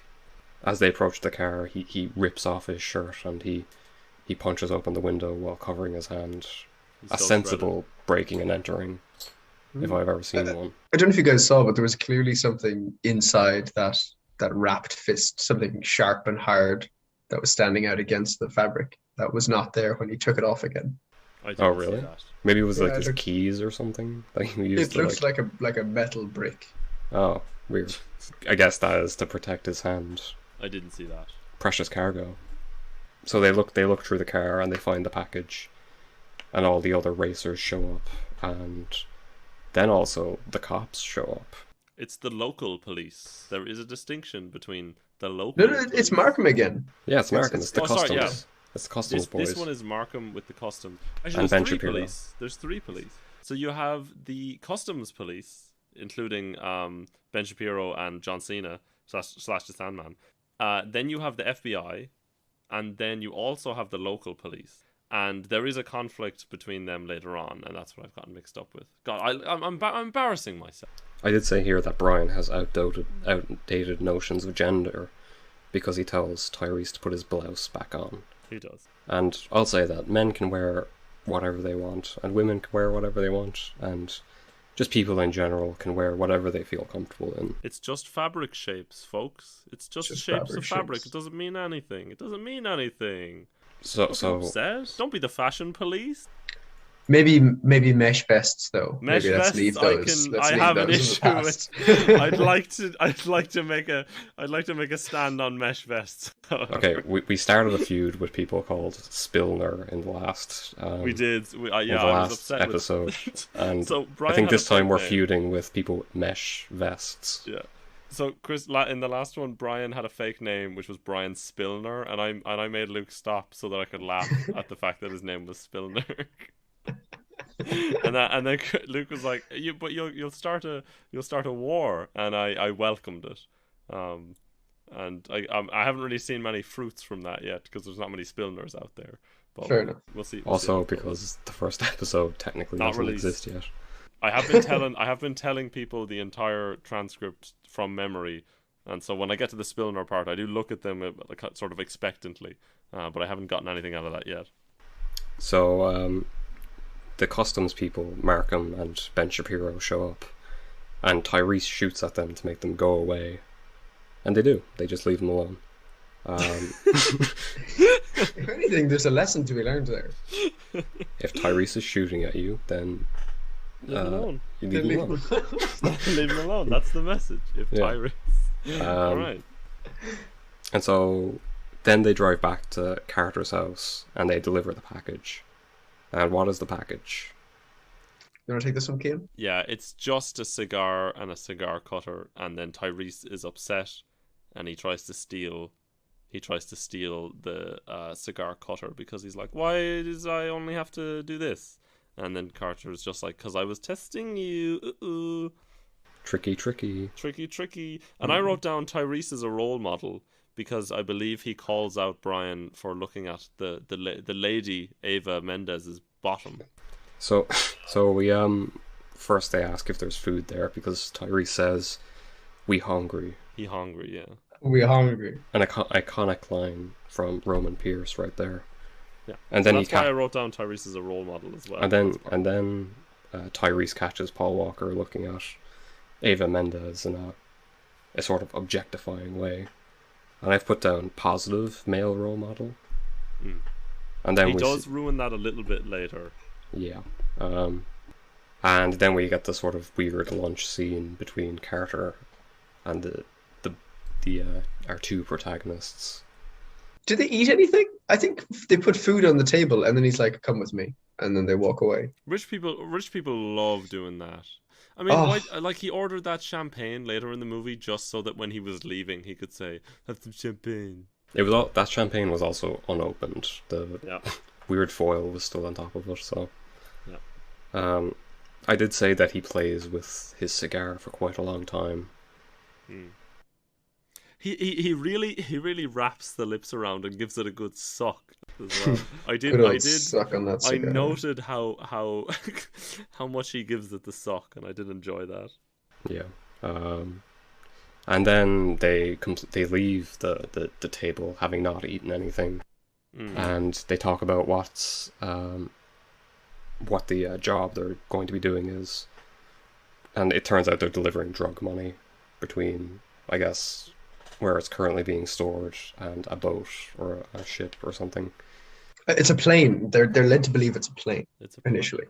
And so they sort of leave it at there, and they suggest meeting up at a club later to discuss it more. And for some reason they suggest midnight, and I was like, is that kind of late going to a club? I actually heard recently about some of the clubbing scenes here in Germany. That for some clubs, including Bergheim, I think that's the name, the best time to go there is like 11 a.m. on a Sunday or something like that. Because they serve a good this brunch. Also. It's not the brunch. Yeah, but like, you know, they open so late, and they're only open on certain days, that the culture has developed so that the best time to be there has pushed so late, perhaps, that now it's 11 a.m. on a Sunday. That's the best time to go. So you never know. Maybe it's just getting started at midnight. Yeah. I don't know. My experience of clubs in Ireland is that like midnight's probably a bit late to be trying to get in, but who knows, you know. Yeah, you'll want to be. I was never in one of those myself. The Not closest I really. got, Whatever. the closest I got was I once walked to Chambers, the local gay establishment, with a group of my friends, and they all got in, and then I was. It was the first time I'd ever gone to a nightclub in the city, and I was a few years in at this point, and I went to the door, and he said, "ID, please," and I said, "I got this one and this one and this one. Are any of those good?" And he was like, and at this point I was like 20, I think, so I should have been 2 years over. And he said, "No, you need official government ID." And I said, "Like what, for example?" He said, "Driver's license or passport." And I was like, "What if I don't drive?" And he said, "Well, then passport." I said, "You expect me to bring my passport to this nightclub?" And he said, "Yep." And I said, "You're a very silly man." And then I went home. And all the other people were like, "Oh, should we come out? Or, oh, should we wait? Oh, should we?" And I was like, "No, friends. You have a fun old night, you scamps. I'm going to go home and eat peanuts in bed." And then I did. And everyone's a winner. Everyone was a winner. I didn't have to go to a club. And then I also got the bed nuts that I wanted so badly. Bed nuts. I've written down, I don't know, you can tell me, Luke, if this happens next. I've written down controlling women. Oh, that happens in the place. That happens in the nightclub. I put down that Tyrese's impression has a Spanish accent. It does. He does an impression. Once they leave the manor, Tyrese does an impression of the bad guy, and he puts a Spanish accent on it. Even though the actor playing the South American man does not have a Spanish accent. Yes. And then they get to the... Do they get to the club this part? I think they go to the club there. And then they have a little chat, and Eva Mendes is there. And she tells Brian that she was admiring his little bracelet. And then Tyrese eyes them from afar, and he's like, I don't like this. I don't like what's going on here. And then it cuts to the bad man looking at them, and he looks so goofy. Like, I think at the time I said he looks like a kid whose birthday party no one showed up to. He's just alone on the other side of the room, with his standing big in suit, clothes with clothes that are too big for him. Just and he gives a little wave. Yeah. He's like the guy who shows up at the club like way too early and just has to awkwardly spend his time alone until he recognizes like two people and is like, hey. And they're like, oh god, it's Verone. But I love when Tyrese what's his name at this? Roman. There we go. Roman, yeah. When he goes to Brian and he says, "There's Verone, don't look," and then Brian immediately looks at him and then he waves at both of them. Yeah.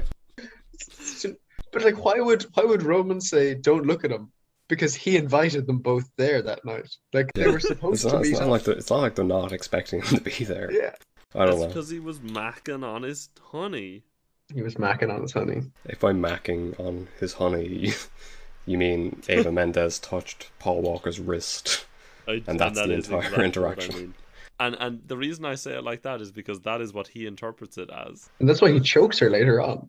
He does choke her. He does choke her later on. They initially go over to like a private booth with the bad man after he awkwardly waves at them, and they have like a weird conversation about how much he hates cops and how much he appreciates balls. Like, first he's like, "Hey, she's hot, isn't she?" And then Brian's like, "Yes."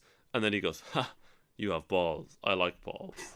Which is like pretty close. Well, the actual thing he says is pretty close to a Team America quote, where the guy says, "You have balls. I like balls." And I can't believe I've remembered that now, but I have.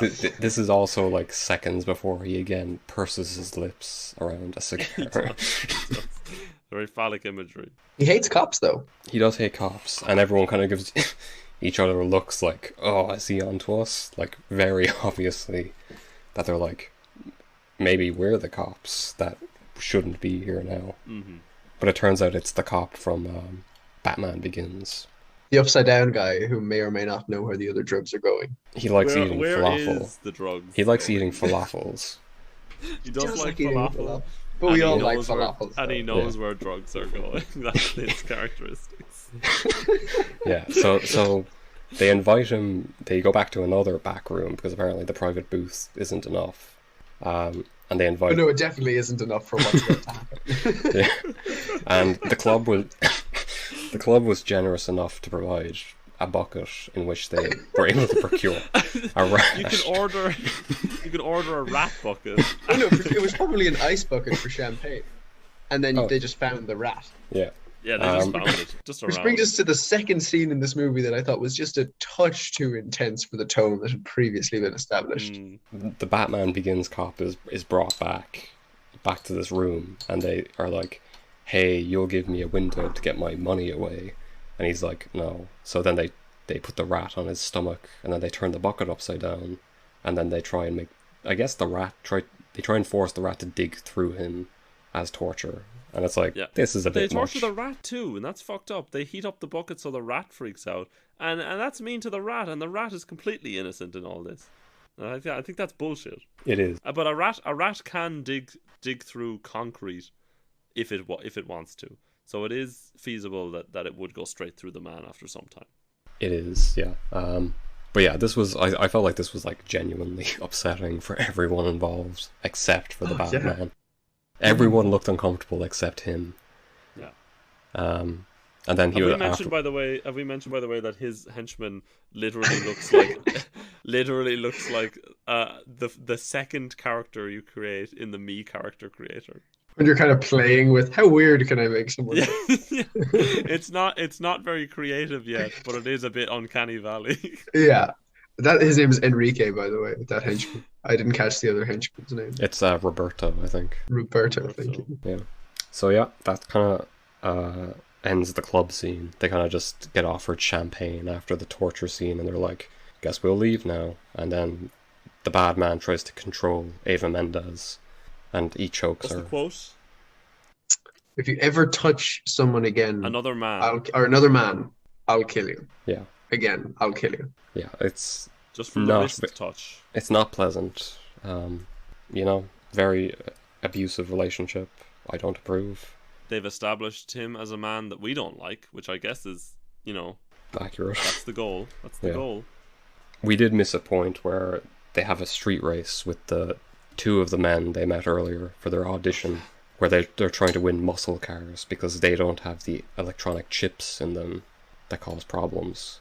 And there's a race, and it doesn't go very well because their cars are worse. But there were a few shenanigans on the part of the muscle car men, but of course NOS factors in. So it's not entirely determined by NOS though, which I liked to see. Mm-hmm. It was also from the ballsy move from Brian. Oh, he does have balls. He does have balls. And Carter appreciates them. Carter likes the balls. Yeah, just Brian. I wrote that at the end of that race, when they do win and take the muscle cars, the way that the men stand with their women who are there, the guy on the left who is wearing nighttime sunglasses, his partner is gently cupping his breasts from behind. Yeah. As if to give him a sort of hand bra, and he's weirdly standing like he's in a... He's kind of doing the spastic hawk stance. No, I have no idea what I have no idea what that is. You guys are familiar with the Rubber Bandits, yes? Yeah, Spastic Hawk is a song from the Rubber Bandits, I believe. In the video, there is a stance that Blind Boy Boat Club does. And it is very similar to that, like one leg out in front with the knee almost bent backwards and then slightly hinged forwards at the hips. And the neck down. Yeah. What else did I say about this? I did say that they pose weirdly after losing their cars because it's a race for pink slips. At some point, Tyrese says the word homie, I don't know where, and the subtitles for the movie spell it HOMY, and I thought that was very funny. Yeah. So after this, they have two new muscle cars that they can use for, I guess, to trick the police later. Yeah, police trick. Also, I did note that Brian is wearing a monogrammed shirt that says Brian on it. That says Brian, which is a classy move. Yeah, he not only is it weird because he's a fugitive and this instantly identifies him, But also, it's like, That's you just know, weird anyway. yeah, it's like if a cop comes up to him and is like, "Hey, are you Brian O'Connor, that fugitive?" He's like, he weirdly cups his chest to hide. Oh, he has a girlfriend to do that for him. He'll get Suki in because she seems to They appreciate do that sort kiss of. on the mouth at some point. They do, yeah.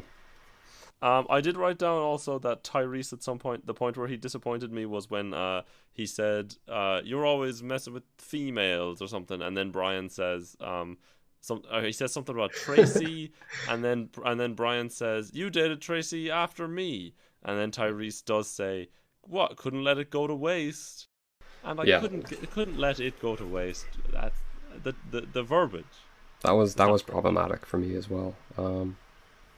But you know, on a scale, I still think he's not as bad as the worst in this movie.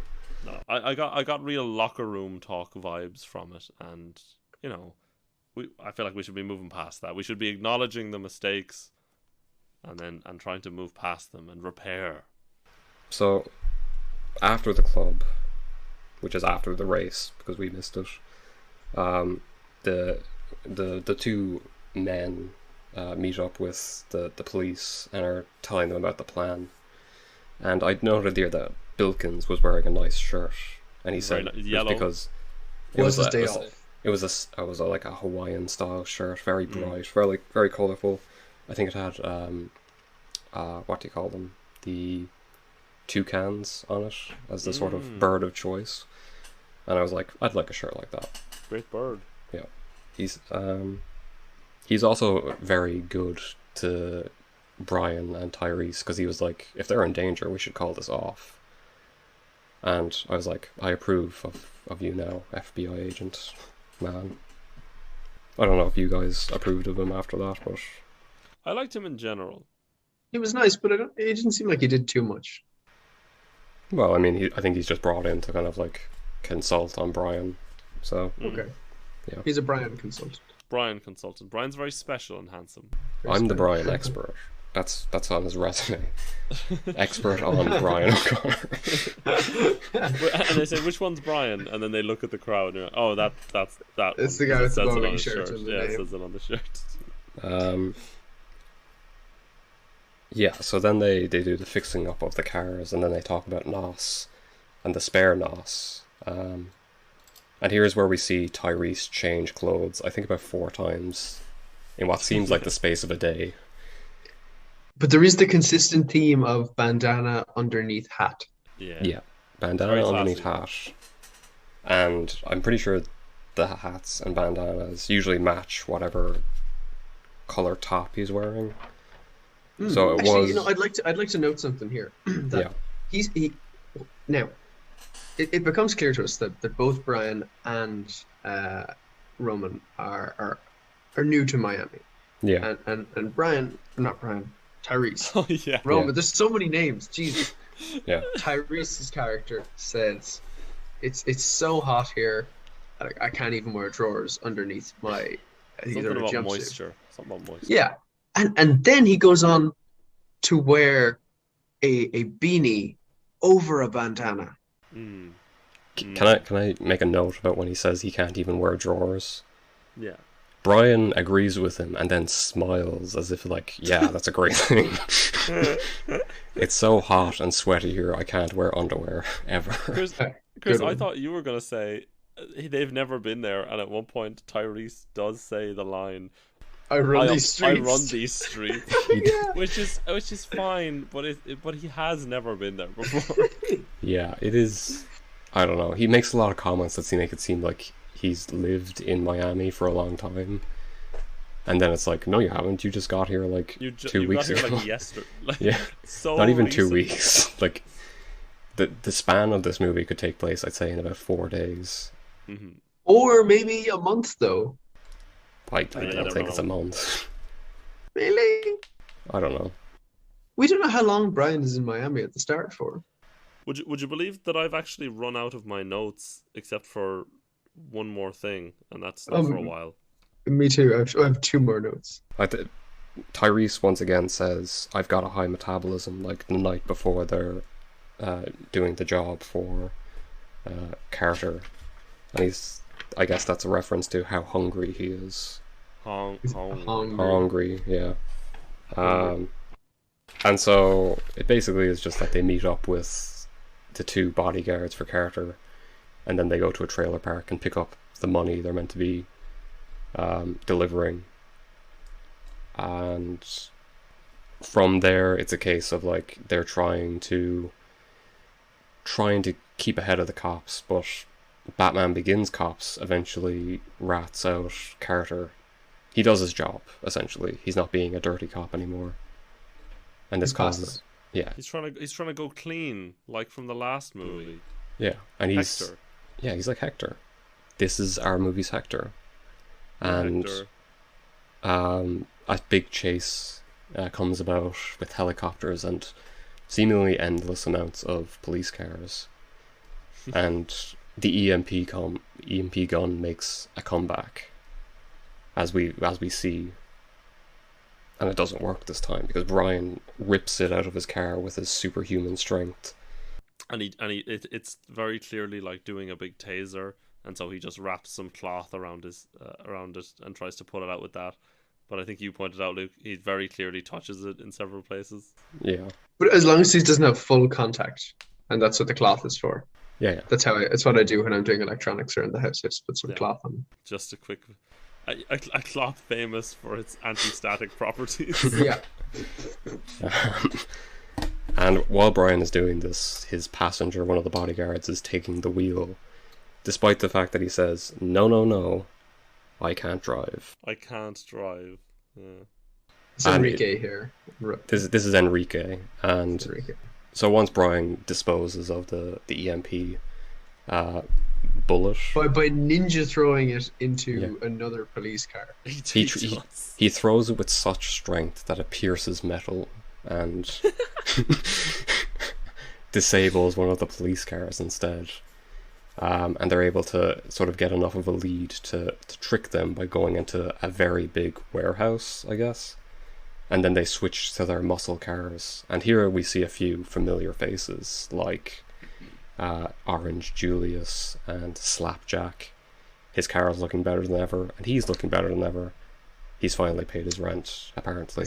Redemption story. Also, my favorite name ever is Orange Julius. He's not the best guy.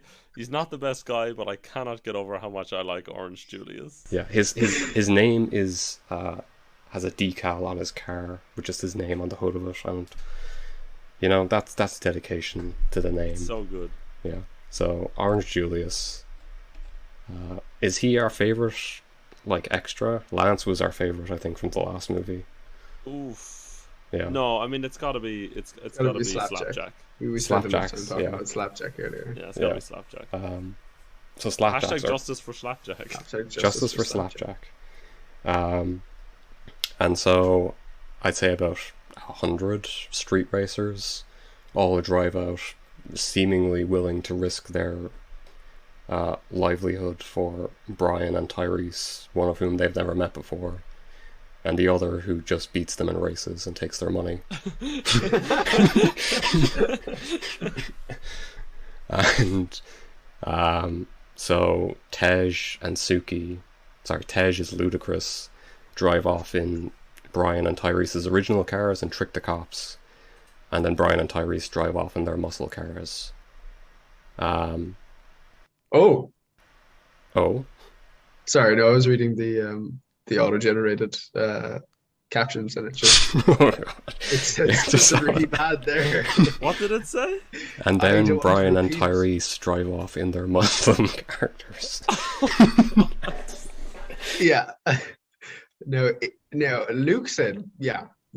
I'm not. I'm just repeating what the transcript says. I'm not. I don't know. I think we'll let people read the transcript if they want. It's not. The thing is that the transcript is going to contain also all the parts that were cut out, but it's going to be such nonsense that it's not going to be. It's not going to be possible for the folks to find it. I think, and that's fine. Maybe if they just Control F Muslim. But I would like to say that the words ISIS, drone strike, and Muslim terrorists now exist within the transcript of this conversation. We're doing well. I don't know that we said most of those actual words, but all right. There was terrorism at one point, but It was. I think that was us commenting on the fact that it misread us. And now it's saying Bush. I'm starting to connect dots here, guys. Yeah. There was I like also some by country how us discussing this, we're just adding more of those words back into our transcript. So let's move machine on. learning is being taught that it's doing it well. Yeah. So Brian and Tyrese are driving away with the bodyguards and the money, and Tyrese uses a button that shoots the bodyguard out of the car. Luckily, Roberto survives his ejection from the car, and then he very obviously radios Brian and says, "Okay, now it's your turn to eject your man." And the man obviously hears, but just doesn't question it at all. Maybe his English isn't that great. It's been established a few times that maybe it's not. So I'd like to say that in one of the Sherlock Holmes books, perhaps the first one, Arthur Conan Doyle does, instead of like an ejected, he does say ejaculated forth or something like that. And I genuinely thought that's what you were going to say about the man being shot out of the car. I thought you were going to say he was ejaculated out of the car. And then I was going to tell that anecdote, but then so Brian has the button at the ready. He's holding it in plain view of the man, ready to ejaculate him forth from the car. and then there's a zoom and a squint. They both get shifty eyes, and they're like, the bodyguard's like, "We're changing our destination," and then Brian is like, "Oh, I guess I better put this button down." And he very weirdly lowers it back down. Yeah. Very slowly, as if there was some intention. You'd wonder why they didn't put it on the other side.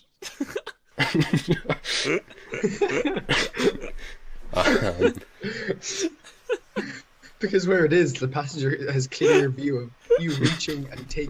And it's not even built into the car. It's just a loose on a button cable on a wire. Yeah. It's on it doesn't have to What be do you do over with there. that button? It's it could have been put into the steering wheel next to a NOS button. It could have been put anywhere. Instead, They can't even drive. They'd have no idea. It could. Instead, they put it in the center console next to the handbrake, where anyone could see it. It's just And it's a huge button as well. It's not subtle. You think James Bond does that when he wants to eject someone from his car? He just takes up his big comically long button. No. James Bond reaches across the dash to the passenger side, and he's feeling around for a while looking for the correct button. It's voice activated, so he just goes eject, eject. He's waiting for the Have an car's accent. transcript to get it perfectly right. So it keeps on saying ejaculate rather than eject. Also, I'd like to point out that in order to use this ejector seat, you have to not be wearing a seatbelt. Yeah, Because yeah, Tyrese you jumped takes over, off his seatbelt before firing But him that's out. not true, is it? Because it fires. No, because out the whole seat seat. fires out, exactly. Oh, but wait a minute. It depends. No, on but the, the it depends on seatbelt is type of attached to the seatbelt. No, car. that's the thing. It's only attached to the car unless they have the ones that it magically transforms into later, because that one's attached to the seat. But in muscle cars, it's usually just like the Standard. belt across the waist. Just the belt, yeah. Like, as in, like, it looks like a belt you'd put across your pants, not the one that goes across your yeah. shoulder, because it's like from the 70s. So yeah, he could have Yeah, just and- ejected, and then he would have been in the chair, going out. Well, I Also, don't it know. would have been an extremely violent thing if you tried to eject him. even if the seatbelt was still attached to the inside of the car. Oh, no, it cut him like cheese wire, bro. So, It actually, the thing it might do is decapitate him. If you think about the angles there, it actually might cut his head off. Yeah, what would it look like, though, in passing? The door would explode off the side of a car, and then just bits of a person would be jettisoned out the side.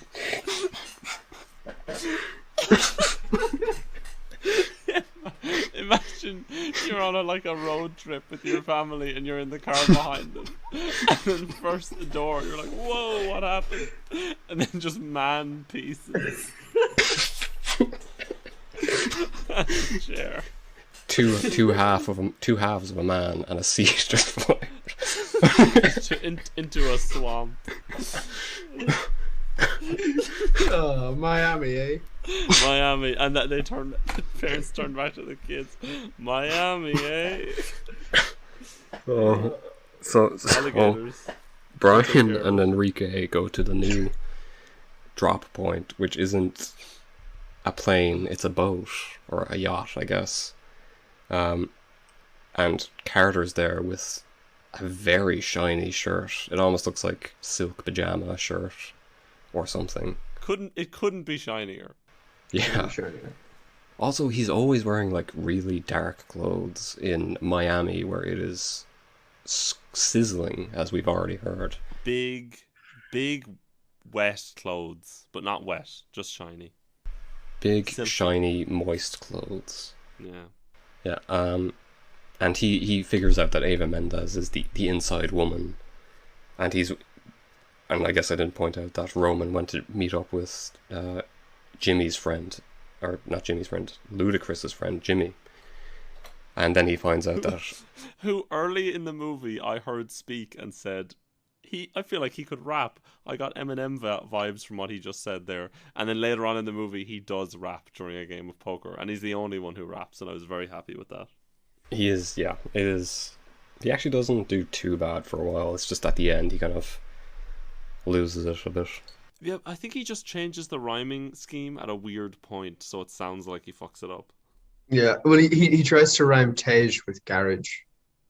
But he says garage. He does say garage, actually, yeah. And then the next one, he does rhyme it with something else in the next line. Yeah. He says overcharge, I think, for the garage part. Yeah. But even that is not a great rhyme. Unless you say one with an American accent and the other with a UK accent. So you have garage and then overcharge. Doesn't work. Yeah. Well, you could just say garage. But... Garage. Overcharge. No, it's not there. But anyway, Eva Mendes is taken onto the boat with Carter and the money. And he's also Carter is seemingly unconcerned about the other half of his money, but whatever. Yeah, he does. So Brian and Enrique get back in the car, and then while at a complete stop, Brian is like, "Now is the best time to push the button." Yeah, just put him into the hedge. While there's other men behind me, presumably also with guns, I'll shoot him into the hedge. And this time, Enrique clearly sees the button. Yeah, he's like, "What is that?" Yeah. Doesn't go well, so instead they wrestle for the gun while Roman appears and crashes into the other car that's there. Saves the day. And then there's the man on the ground. A weird fight with the other driver where he's like, other driver doesn't put up any sort of fight. He just kind of limply pulled out of the car as if he's already probably dead. Yeah. And then this is actually my next note here on this fight scene, and it's too many kicks for Enrique? Oh, yes. Yeah. Just 3 or 4 too many iterations of them hitting him. He goes down. Tyrese pulls them both from the car and kind of helps Brian up. And then Tyrese kicks him, and then Brian seems to gives him a look as if is this a competition now? And I'll hit him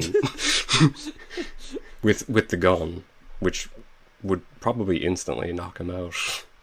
You never know. He's a tough lad with that big skull of his. Yeah, that's Nintendo Mii skull. Yeah. And he's taken 2 strong kicks to the head at this stage. Yeah, he does get kicked directly in the face by a punt kick.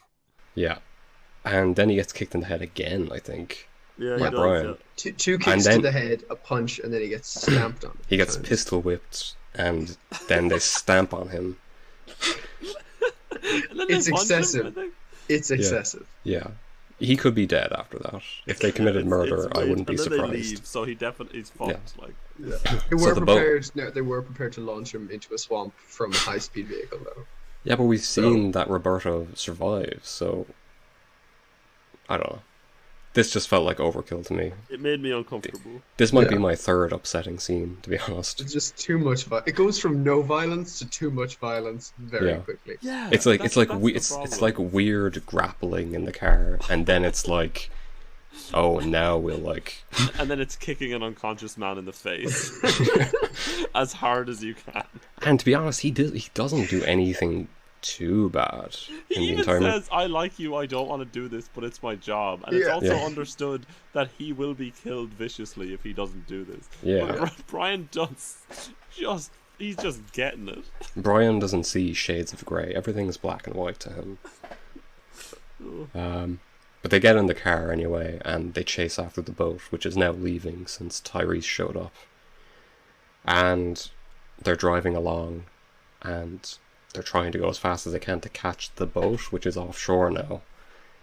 And Brian's great idea is to, using the NOS that's left over in his car, his spray, he's going to launch his car off of a ramp to the yacht to try and take out Carter. That's an acceptable idea. We'll Yeah, accept the idea. It's fine. he can't see where the yacht is after a certain point, but he knows deep in his heart where it is. How So far good at offshore? drive. How far offshore would you say the yacht is? Well, so it shows us two different interpretations, or even three, of how far the yacht is from the shore. So the first one it shows us is it's really not that far off. Like, you could jump it, and we get one shot where the shore and the car and the yacht are all visible at the same time, and it seems like everything's fine. And then they land on the thing, and it hurts, and they're like, ouchie. And then it cuts to a wide, and they're like a mile offshore. Like a hilariously impossible distance for a car to go. Yeah, And it I think is. It shows us another one after that, which is just a different distance away. That is also completely impossible for them to have made it. Did you guys feel it was kind of an anticlimax? Like, it felt like the car jumping from that ramp to the boat was like the step 9 of 10, and then Yeah. there would be a fight on the boat. But But then instead, they land, and then it's just like, oh, I've got a gun. We've got a gun too. But- And then they but they shoot him, and don't- then it's over. they Yeah, don't they- even get out of the car. Yeah, they, Yeah. He shoots him. He shoots him from inside the car. and then Ava Mendes comes to the rescue and saves them. She And does, it's she just does. like, it feels like they just overshoot the mark just a bit. Like, compared to the first Fast and the Furious movie, where it ends with one last drag race between Dom and Brian, sort of like rounding out the movie, where the sort of Dom as a mentor is now challenging Brian, who he's kind of taught all his ways to. This just kind of feels like nothing. It's like, oh, car's in a boat now, and that's it. And then they steal some money, but then not as much money as they were going to steal. Yeah. They're going to, yeah. Originally, Tyrese was going to steal half of the drug money, but then he only stole some of the drug money. And Ben Shapiro, we did note that all of the cops are are in their tactical gear, except for Ben Shapiro, who's in his nice khakis and check shirt. And he looks well. He does. He takes the money. He's doing his job right. You know, he's trying to get that pension at the end of the day. No stealing from Ben. No stealing from Ben, but they do it anyway. And that marks the end of the movie. I believe there's a weird. It's directed by John Singleton. He directed Boys in the Hood. Directed Boys in the Hood, and then there's a weird sort of CGI outro where Chris remarked that CGI has really come a long way. It has come a long way. We talked about Love, Death and Robots, and did. Life Hutch, a particularly good episode that I watched today with Michael B. Jordan. Michael B. Jordan, and that's the movie, folks. Pretty much, I yeah. will say, one theme which carried over from the last movie to this one is that women are apparently objects, Yeah, I wouldn't. and one theme which did not was his family. family. Yeah, And why is that? Because there was no Vin. there's no And Vin. Vin almost defines the family in these He movies. does, yeah. And so it's really interesting to see what you miss when Vin isn't around. I described it earlier in my YouTube comment as a phantom pain. I From really his- liked when you said that was a phantom pain. I did Yeah. enjoy that very much. But to be honest, I was actually expecting a worse movie when I was preparing for this. Yeah. My memories of it aren't great, but it was a lot better, I guess. It was stupid and stuff, but maybe it was just the company I had. Just us Wow. three boys watching a fun movie together. Maybe it was the popcorn. Maybe it was. Maybe it's a salad. So, Luke, we did a rating system last time, and I think my scale was something related to objectifying women, but I feel like we're harping on that too much. Yeah. Maybe we should go through some maybe some favorite parts, or before we finish up, maybe a favorite quote, perhaps. I do have my favorite quote as well. Go on. Luke. Yeah. I think I'm gonna have to go with "We hungry" from Roman. It's powerful. It says a lot about the Chris? character. Chris, what's your favorite quote? I liked when Suki said yes that one time. She did say yes in a the really weird way. high pitched yes that squeaked at the end. Yeah, it was Very fun. clearly recorded afterwards. Yeah. I actually have two friends. One of them is when Roman is fighting with the police person about having shot at him but not shooting him intentionally because the police person almost blew their cover, and then Roman goes to eat the policeman's lunch. He just kind of sees it and then starts eating it, and the policeman says, "Hey, that's mine," and then Roman just says, "So?" Yeah. Why would that matter? Yeah. He hungry. He hungry. And then, Yeah. and then the second favorite of mine was when Brian is driving the car, and he very flatly and emotionlessly says, "All right, let the party begin. Let's go." I do not remember that. I don't remember it either. He says, "All right, let the party begin. Let's go." And I like that. I think we can all agree that Tyrese stole the show as He did. the character for this movie. Also stolen the name Tyrese. Yeah, I'm never going to look at another Tyrese the same way. Not a chance. Especially seeing as he is now the definitive Tyrese, no last name. He's the Tyrese, the artist formerly known as not Tyrese. Yeah. A bold move. I mean, I don't know how I'd feel if my name was Tyrese. That if someone's I don't need a second name because I am Tyrese. If I was like Tyrese Smith, I'd kind of feel, well, it's quite a bold statement you're making there. You would. You could just change your name to Chris and make all of the Chris's bow to you. Yeah, if somebody changed their name to Kian, I'd be annoyed, mostly because I didn't think of it first. Yeah, this other person has chosen to become the definitive version of me, and I can never get that back. I'll never be an individual anymore. I'll just be a variant of them. Yeah. We did never discuss why Ludacris might hate street racing now, and we do learn it's because he had that accident. He had a very big accident. Oh yeah, of course. He hit a wall at a $1.20. And when he said that, I thought $1.20. What does that mean? 120. 120. And Yeah. it was like an epiphany moment. Yeah. And maybe he can't count as a result of that because all of the money he seems to be exchanging is just $1 bills. It is just $1 bills and $5. Someone says that's $200 there. He says, "I trust you." I'd like if before the race, Slapjack and Orange Julius just made sure all of their money was like a bunch of ones with like a 20 wrapped around it. Just the monopoly money. So when Brian gets it later to count it, he's like, "Wait a minute, this is like 3,500 of my own money and like $7." And the deed to Aylesbury Road. Why do I have electrical? What? It's like, oh, but I've got waterworks too, so I guess that's something. Yeah. It's nice to have the utilities, I guess. Um, did you guys have a favorite car? I guess that is an important point to this movie.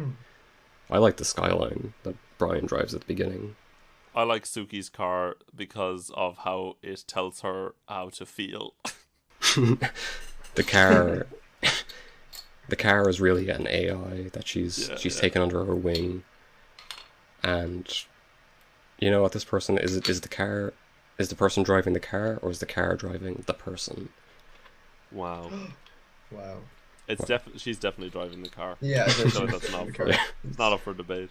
Yeah, There's enough scenes It's- of her it- driving the car. it's only Actually, 2003. we get a lot of evidence that she's driving the car. It is only 2003 after all.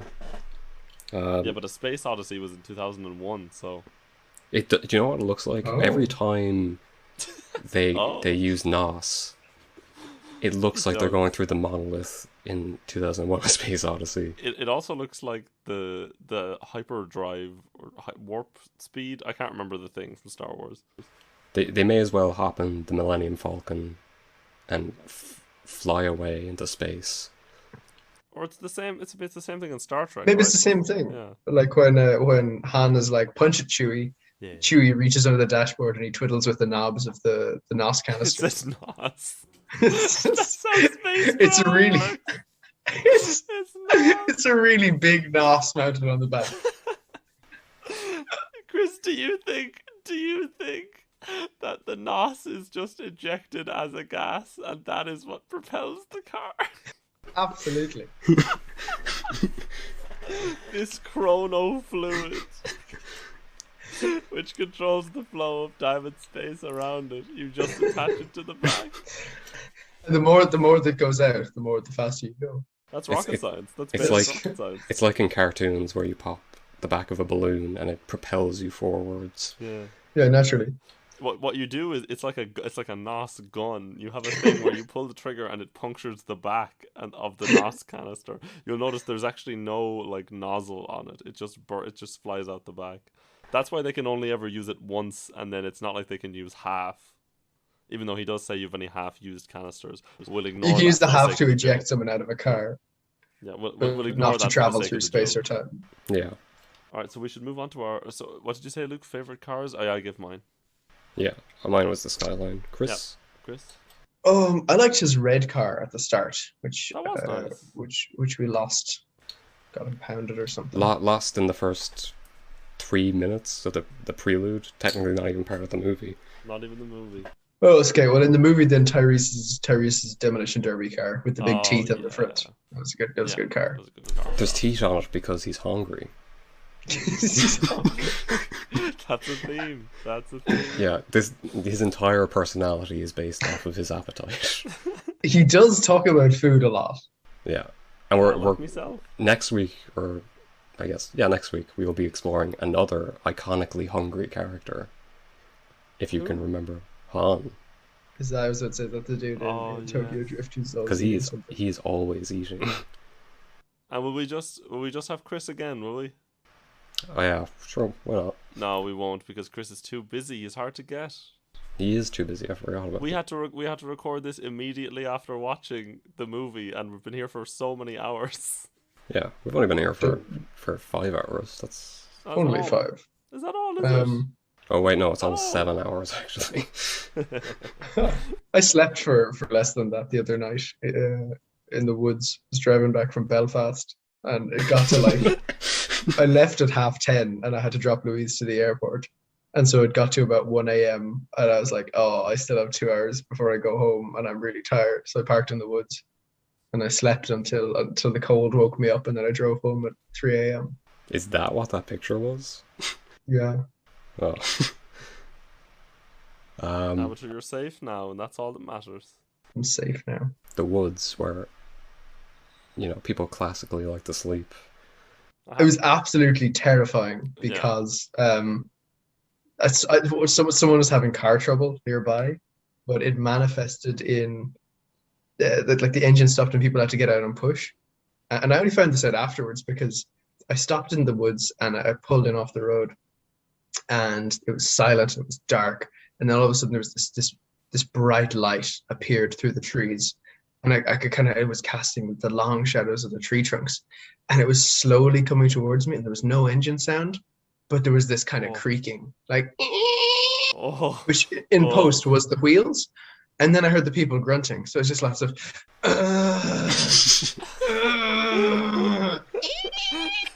as this light was approaching through the trees, and I was like, this is it. This is how it ends. I genuinely might have driven away. I made sure all of the lights were off in my car, and I huddled as low as I could. What's worse is if I had driven away, I would be afraid of that for the rest of my existence. This was 4 a.m. Oof, that's terrifying. Yeah. I thought you might say that you turned on the radio and there was a news alert about an escaped patient from a mental institution. He was a hook for a hand. And the high beams for eyes. and at 4 a.m. he comes along your car and he drags his claw along the side of the window. Lads, I can't do horror. I've had enough of this. I came here to talk about Vin Diesel and his lack of presence in this movie. I'll just wait until we get to Pitch Black and Riddick. You're gonna hate those. I will. But then we can balance that out with the pacifier. Right, let's get the reviews. Let's get the final ratings. So Chris, you're the guest. Would you like to rate first? Do you have an established rating system? Last week, what did we use, Luke? I don't remember.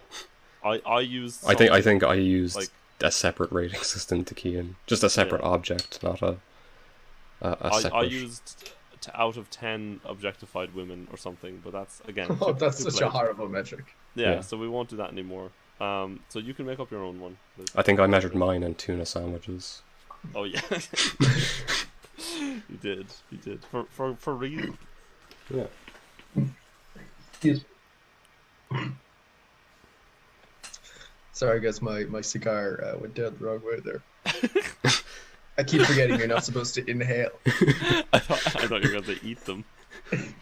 Yeah, you're just meant to hold your cigar in your mouth and never light it.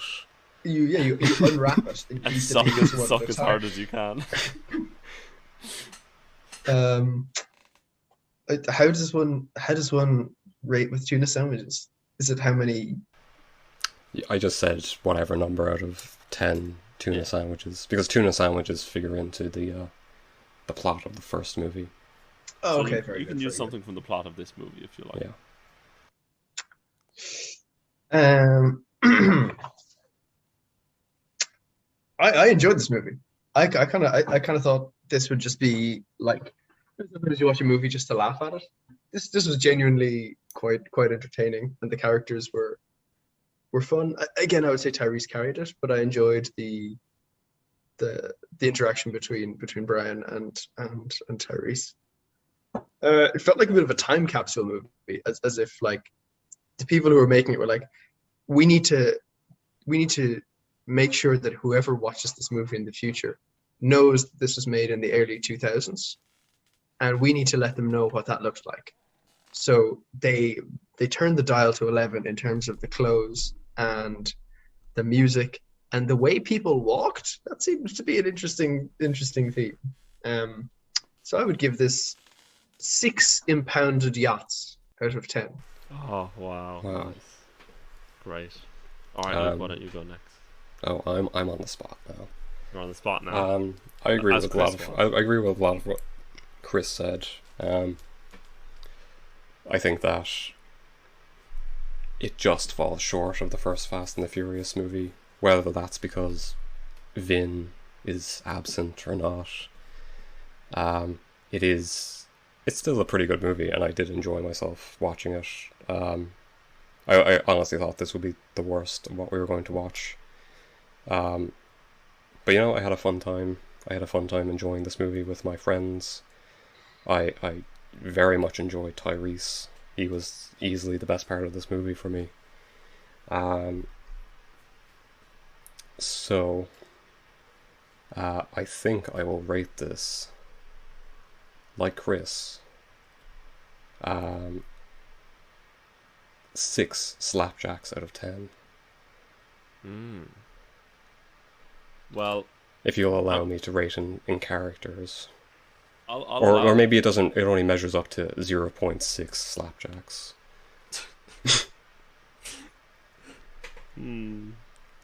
I think I'm going to come out of left field here. Mm-hmm. And I'm going to say I preferred this movie to the first movie despite its lack of Vin. I think the story is a bit more lighthearted except for the 2 times when it really, really isn't. Or 3 times. And I enjoyed that. It was more of a romp, I think. I thought the villain was kind of garbage. He was a bit of a loser. And it's just weird vibes from him in general. You're supposed to hate him, and I did, but maybe, not for particularly good reasons. So last week I rated the other good movie 7 out of 10, and then I deducted 1 for treatment of women. So this time I'm gonna rate this movie. I'm actually gonna rate it 7 fart sound effects at 1 minute and 9 seconds out of 10. Wow. Is that including your points deducted for objectification of women? I was gonna give it a 7.5, I think, but I've taken away 0.5 because I think this one contained a little bit less objectification than the first one. I do. Honestly, it's pretty close. It's pretty close. Yeah, I do agree with you on that. There was a lot.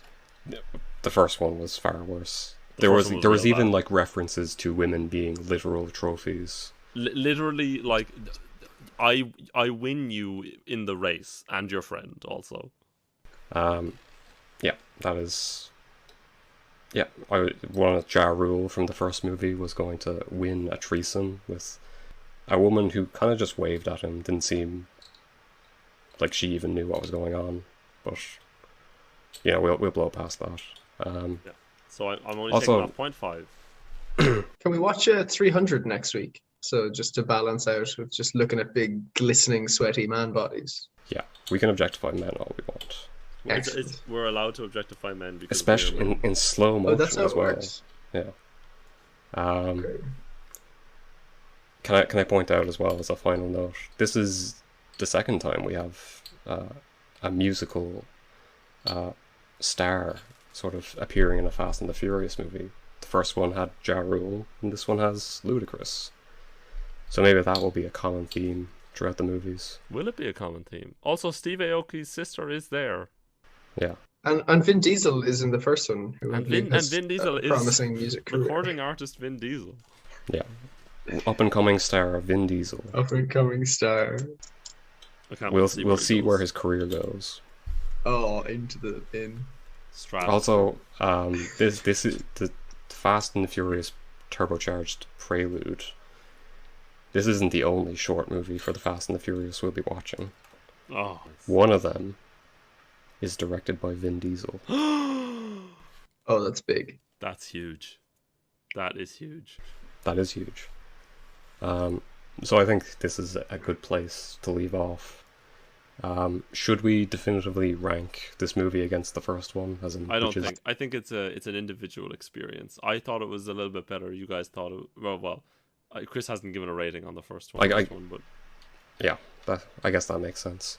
But yeah, this is the second episode of Twin Diesel, and I'm Luke Timmons. We should thank our guest. Yeah.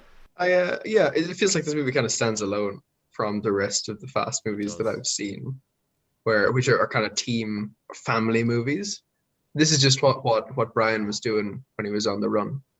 Yeah, I think we'll get to that point in the fourth Fast and the Furious movie, because there is sort of a kind of soft reboot of the movies at that point.